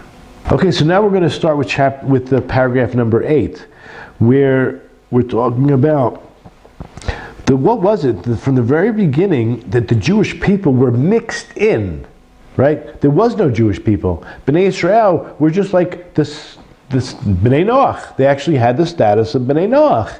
They were like everyone else. So in the beginning, Israel was totally mixed in with the klal, with the general population. Like when you're in prison, there's general population and there's solitary. So they were not in solitary confinement yet, but they were in the general population. Then afterwards, God separated them.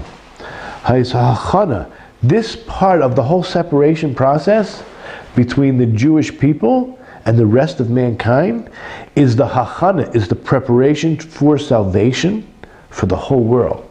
The whole world will benefit from the Jews being separate. And that's why I can't blame these anti-Semites, who say, no Jews. They're kind of right, Okay, I hope I don't eat my words for that one. But anyway, so it says, right in the HaGadol, it says in the beginning our fathers were idol worshippers. Our forefathers, they were idol worshippers. So this idea is that one should really ask, why should we be so happy? Why are we so happy about leaving Egypt? What's so good about it? Guess what? We shouldn't have been in there in the first place. Wouldn't we be happier if it never happened? I mean, come on. You could be happy about leaving, but we're not talking about the fact that, we went down there. We shouldn't have been there in the first place. However, ready for this? The fact that we leave Egypt proves, it's actually part of the proof, or mukhrach, kedei lahavdilenu min hatoyim.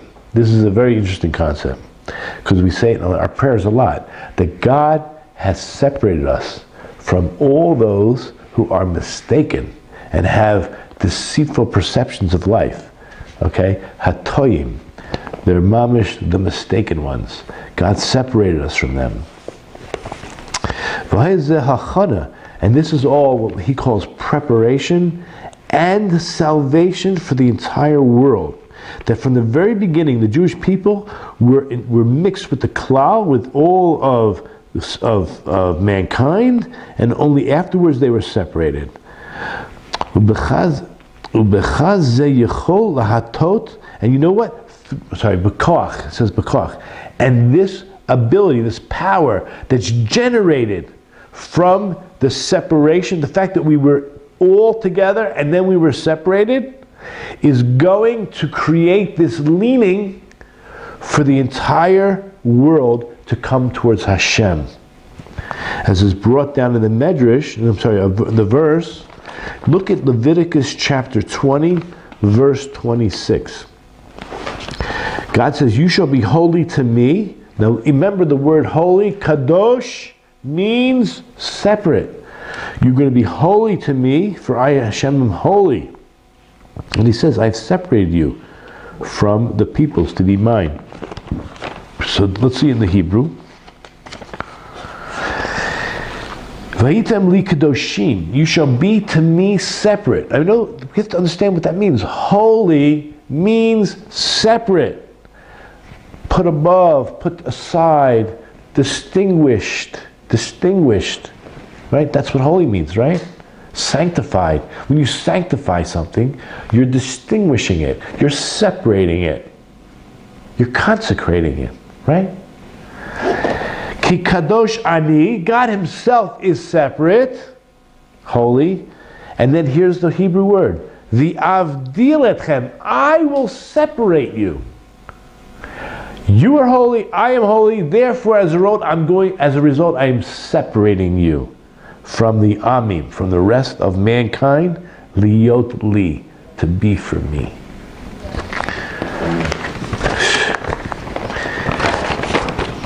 Okay, so basically he says boror umaniach. There's some kind of process, like a refinement, where we end up being separated, and then maybe by free will, our own free will, and making mistakes, right? There's this release, and then a separation, meaning we probably assimilate, and then you know what we do along the way? We pick up all these converts. We go to the four corners of the world in our exile, and we end up spreading the good news, not the fake news, and picking up all these holy sparks on the way.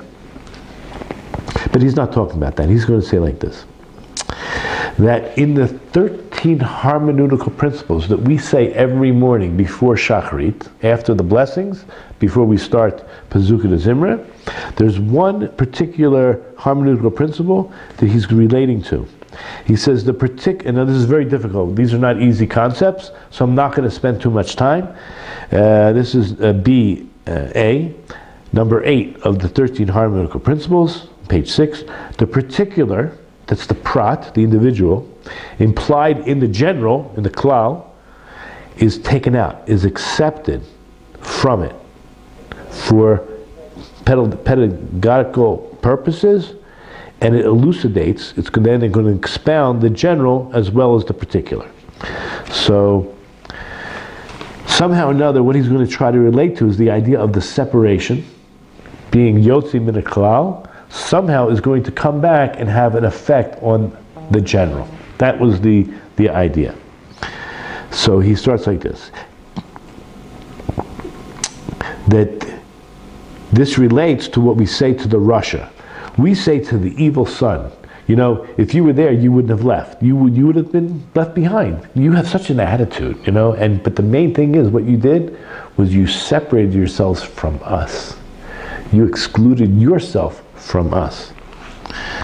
And one who does that is called a heretic. Ki ikri yitzit Mitzrayim haya ba'avor shahi geula leklal ha'olam kulo. Ready? These are very powerful words. The purpose, the prime concept behind leaving Egypt was on account of a redemption that includes the whole world. When the Jews are uplifted, right? Pray for peace for Yerushalayim, right? If I know Noachites, they go around telling Jews, secular Jews, get with the program, man. You got mitzvahs to do. Why are you in this restaurant eating this tray food, right? They're telling Jews, get with the program, right? If even the Romans, the Gemara tells us, if the Romans understood what they did to themselves when they destroyed the temple. Remember on Sukkot, 70 korbanot, 70 offerings are brought for the 70 nations. The Jews are uplifting the whole world through the korbanos. If they knew what they did by destroying the temple, that they ruined it for themselves. If they knew in advance what they were doing, they would have sent an army to protect the temple from being destroyed. Right? The Galud Mitzrayim Hayashorish Mikol Dalad HaMalchut, that the exile of Egypt is the source for what we call the 4 exiles. There's 4 Malchiyut, right? You got Babylon, you got Persia, you got Greece, and you got Rome. So we called earlier a paradigm, right? It is he says it's the shorish, it's the root from the 4 exiles, or the 4 kingdoms. And each redemption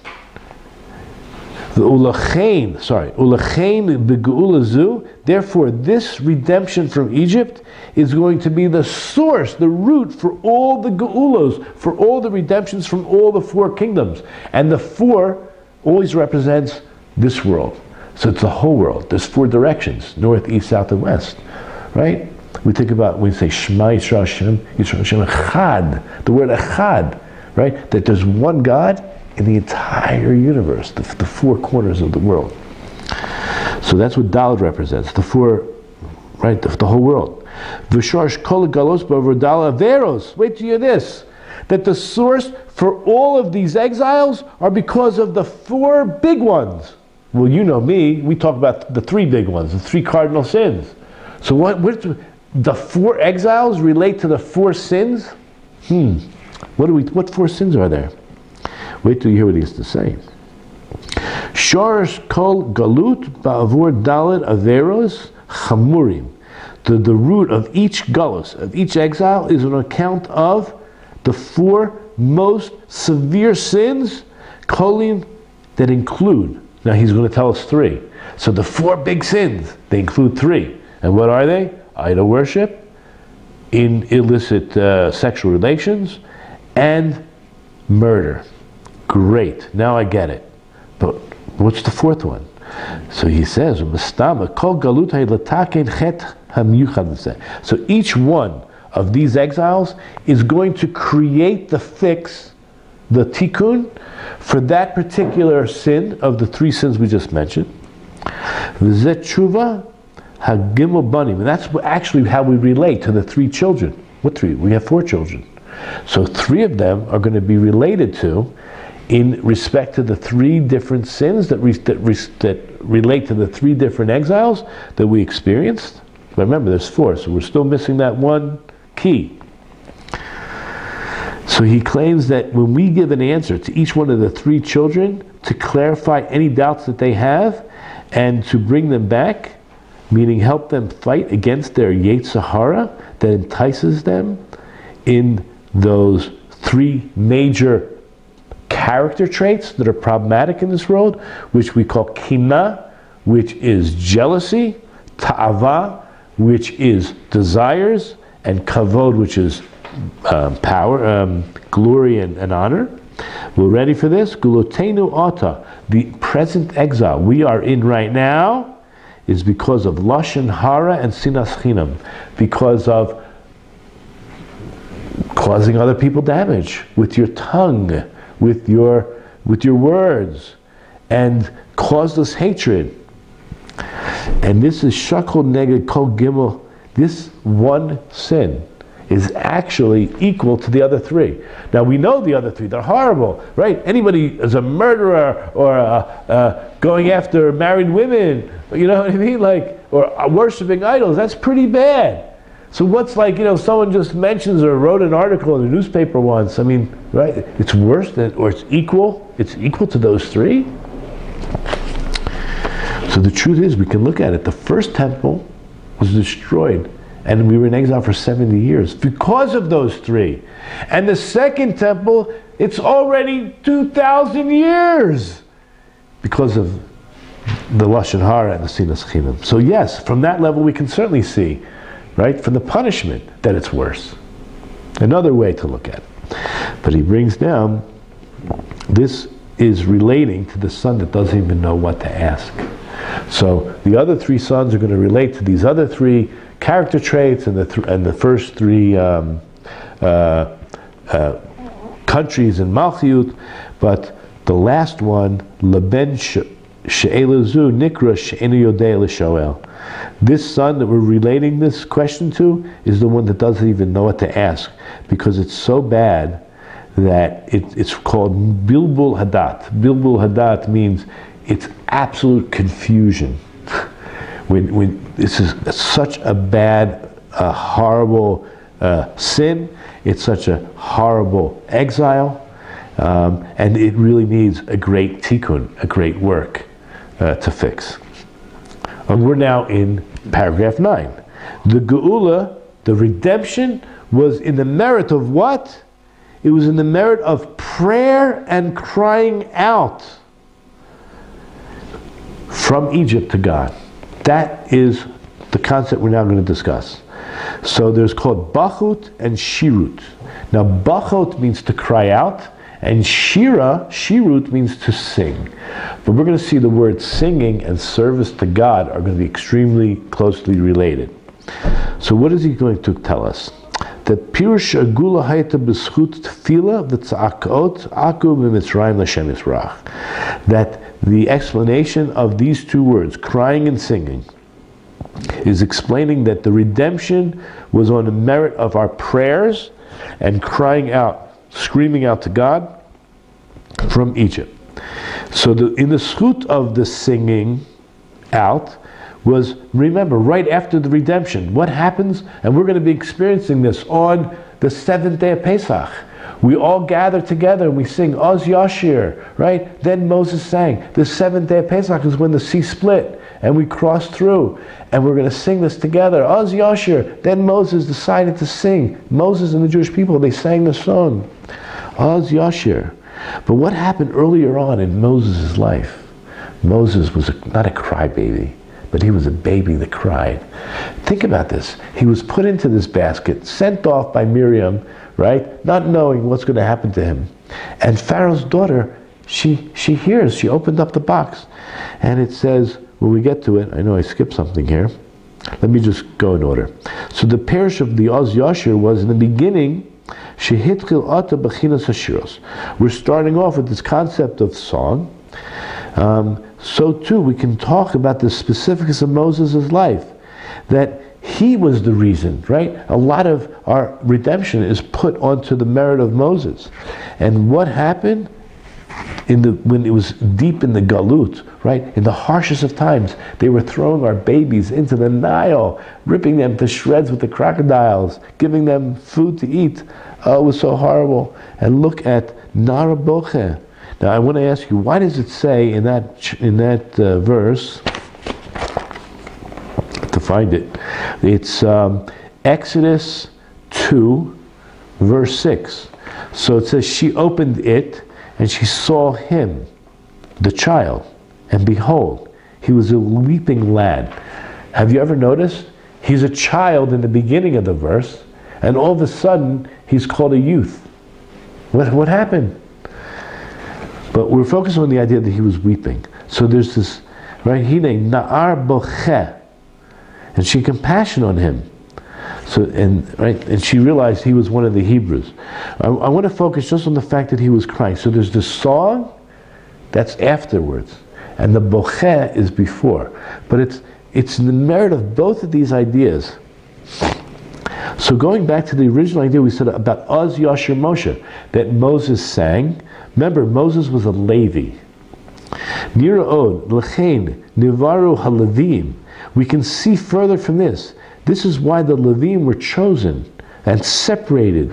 L'shorer. What is their job? What is their job? Not just to open and close doors in the Beis HaMikdash, to sing. Their job is to sing. They were separated to sing. So Oz Yashir Moshe. Moshe sang, and Moses also cried out. Moses cried out as a baby, or as a youth. We'll have to figure that out shortly. But Shemistama, okay, so he says like this, and to sing, and to not just sing, play instruments, right? Ulazamer bebeit hamikdash. Shemistama hein shahayu penuyim miavoda b'Mitzrayim. The Levim. This is interesting because we just had an election in Israel. The Levim were the clergy. They were allowed to sit all day and learn. They did not participate in the servitude. Right? Even Pharaoh did not employ yeshiva boys in the army, right? In whatever he was trying to build and create. So we see that the Levim were separated for service in the Beis HaMikdash, to sing and to play the instruments. We saw that they were not servants, they were not slaves in Egypt. But yet, what did they do? What is the job of Levim? Is to mispalelel and boiche, to cry out and to pray for the Jewish people. And according to the Kliyakar, when it says, Elif lamata, elf lamata, when it says that 12,000 people went out to war, 12,000 people went out to war, it means that for every 1,000 that went out to war, there was another 1,000 sitting in the base medrash, sitting and learning and praying. Okay, so Levim did not go to the army, and they didn't go to servitude. So they had free time. And they had free time to do what? To pray and to cry out for the Jewish people. Moshe Rabbeinu Shalom, he was a Levi, and he was Yotzim in the Klal. He was unique, but it's also Yotzim in the Klal means he separated himself from the Klal. Could mean holy in this case. It's Tzei El Achiv. If we notice that in Exodus chapter 2 verse 11, but he didn't go out from, he went out to. Think about this. Now it came to pass in those days that Moses grew up, and he went out to his brothers and looked at their burdens, and he saw the Egyptian man striking. Right? He's a Levi. He went out too. He really felt the compassion for. He didn't even. I don't know if he knew he was a Hebrew at the time, but he felt for another human being, and he felt for the Israelite people. And as a Levi, this is what they do. They're ready for these words? Shahaya mishtate b'tzaran.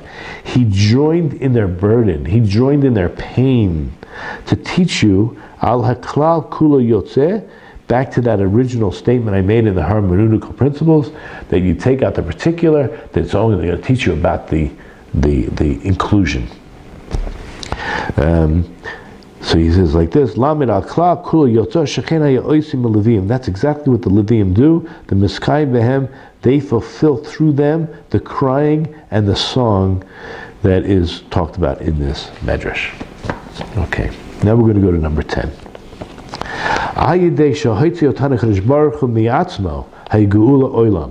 That it's through God Himself. Ready? This is very important. God did not send an angel. God did not send a seraph. He didn't send the malach. He didn't send the seraph. God Himself personally took us out of Egypt. And this is going to also create future redemption as a forever and permanent possibility. So going back to what it actually says, number 10, right? We're in paragraph 10. By Hashem bringing us out Himself, this created the absolute reality, what we call eternal redemption. Okay? And what does it say in the HaGadol? That the Lord took us out of Egypt, not through an angel, not through a seraph, not through a messenger, but rather through God Himself. And this created a paradigm. Okay? We don't need no intermediaries. Okay? It's forbidden. It's idol worship for a Jew. We go straight to Hashem. Look, He did it. And what are we going to see? When an action is performed by an agent, so the level of performance is as good as the agent. Okay? So when we need to set that paradigm example for all future redemptions, it had to be Hashem. And that's set in motion, paved the road for all future redemptions to be on the highest level, straight with God, not through an agent. So this is what he says. Ki davar hanase ade malach v'shliach, anything done through an agent or an agency, the shliachu kathi hadargat shliach, that however the performance of that message or the agency is going to be, is to the level of the agent himself. And therefore the redemption can only be as good as the agent, not better. Therefore all future generations who are on a much lower level, they wouldn't have any concept of this if it was through an angel. But the fact that the redemption happened through God and no other agency,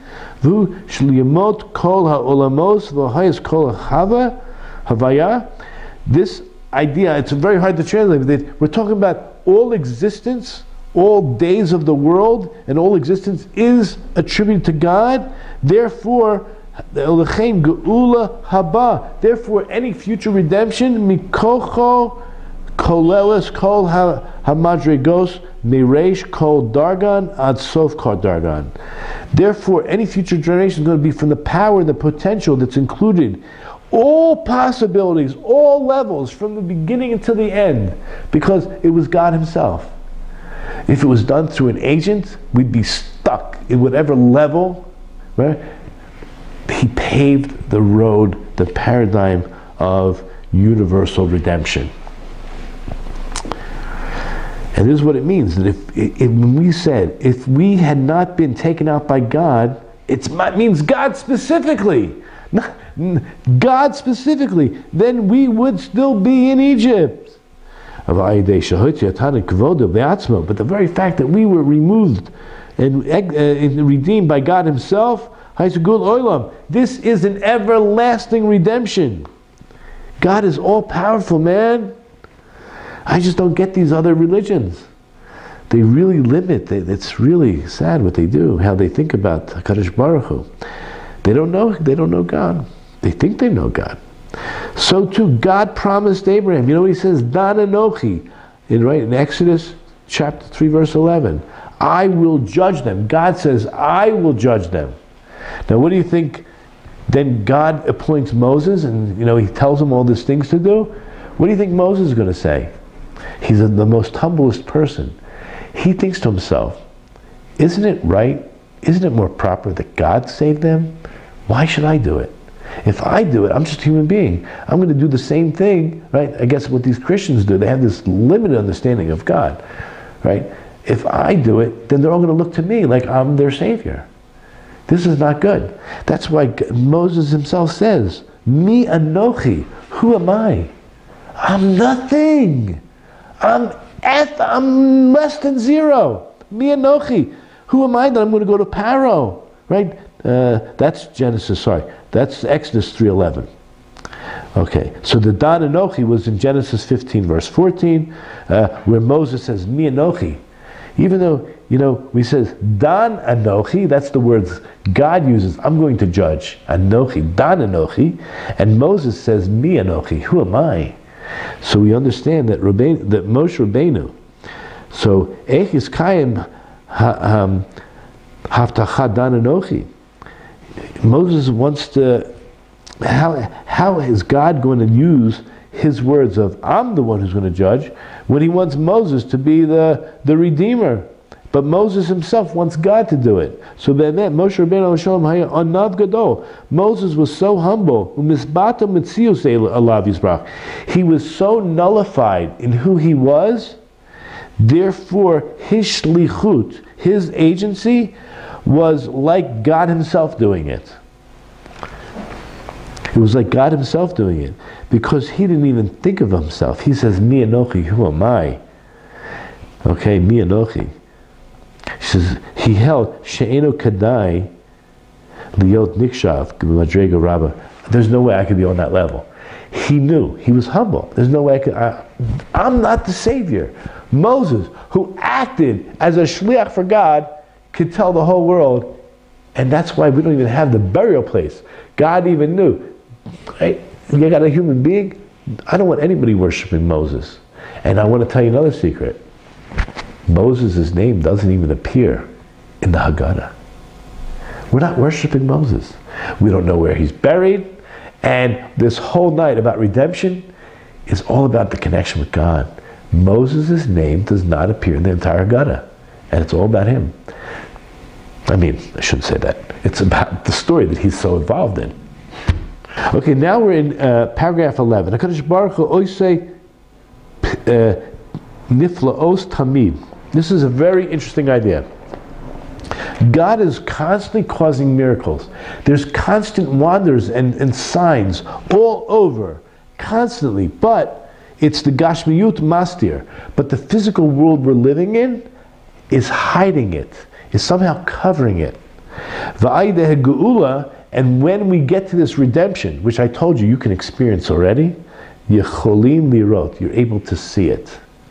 Hachana, where we started with, preparation, and joy can put you already a foot into Olam Haba. You can already taste it. So you'll be able to see the miracles that are constantly around you that most people will not be able to witness. So it says in the Mechilta, also Pella, Ein Kativ, Ela Oisei Pella. So, not that he did wonders, but that he does wonders. Okay? And you can find that in Psalms 77:15. You are God who, present tense, works wonders. Okay? You manifest your might among the nations. Okay? We're going to see that. So, what is this? This is testimony about the Jewish people. B'shirah. Now, b'shirah can mean, like we said, song. It can also mean b'sherut, in their service. But let's leave it as song for now. And we're going to the next verse, which is in Isaiah 43:21. God says, Am zu yitzarti li. Right? Let's just see where this is. The people I formed for myself. Am zu yitzarti li. This nation I created. Tehilati yisaperu. Why did I create them? They should recite my praise. This is the purpose of creation. This is the purpose of creation of the Jewish people. Okay? So there's a lot to praise God about. So, shenigoylim liyot mivarer le'atzmam bli ta'arovis. That when we will be redeemed, we will be separating ourselves without any mixture this is able to testify on. This is lahaid zeh ha'edus, that what it's actually testifying about the nifla'os she'asa. The fact that we are separate, the fact that we are going to live a life, Jewish life, is telling, it's testifying and seeing the nifla'os she'asa Kadosh Baruch Hu tamid. This is what's going to happen in the future. That will have this. Now, when we go to the bathroom, when a Jew goes to the bathroom, he says a certain bracha. And I know people are embarrassed. They come out of the bathroom and they're saying the bracha under their breath. I say, speak up, man. I want to say Amen. And they're like, but I just went to the bathroom. It doesn't matter, man. Get with the program. You have an opportunity to praise Hashem. And let's hear it. Let's hear it. So what do we say at the end? Right? How does the bracha end? Umafli la'asos. But listen to this, right? Umafli la'asos. This is what we say. We're saying that. This is what God, he's what do we say? Niflaos, the wonders that he does. Umafli la'asos. It's wondrous. His acts are wondrous. Ki be'emet, because the truth is, kol hateva, all of what we call nature, the kol habrius, and all of creation, midubeket b'shorish hapela. It is clinging to like the source of absolute wonderment, just like the goof, the body, and the nefesh and the neshama. How does it all connect? It's not possible. There's something ethereal, and there's something very physical, and yet they all connect. There's a connection here. It's rak hagashmiut mastir. You know what's happening? It's the physicality that's hiding the truth. There's too much, right? The physicality, it's all hiding what's really going on. But once we reach that redemption, roinapella, we will be able to see it. We'll see the wonders that the Kadosh Baruch Hu is constantly doing.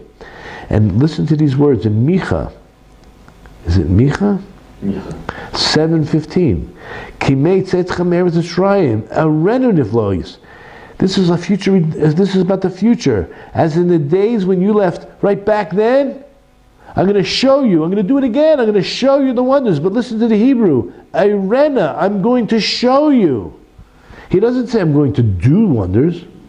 That's not what's written. I'm going to show you. Because the wonders are happening all the time. You're just going to be able to see them in the days of the redemption when you're actually redeemed. When you're saved. When you have experienced simcha on a regular basis and hachana on a regular basis. And you have one foot already in the world to come. This is what to look forward to. Shaniflos heim le'olam rak shagim sgurim ve'enim yecholim le'ros shaniflois. So these wonders, they are really there. It's just that the fact is, it's just that our eyes are closed and we're not able to see. That's all that's happening.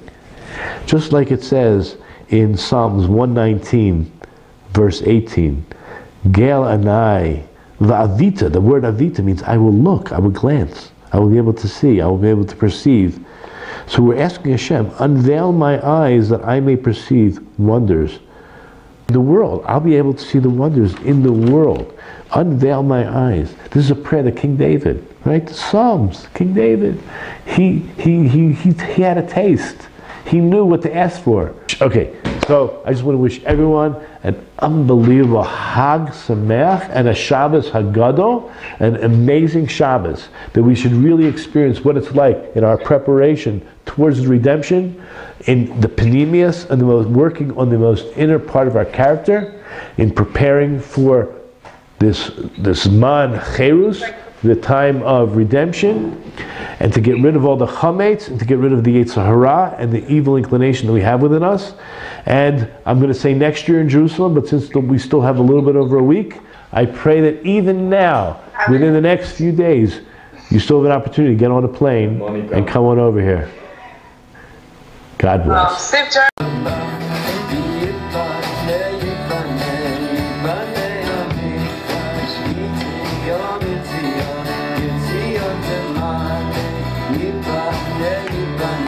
Yiboneh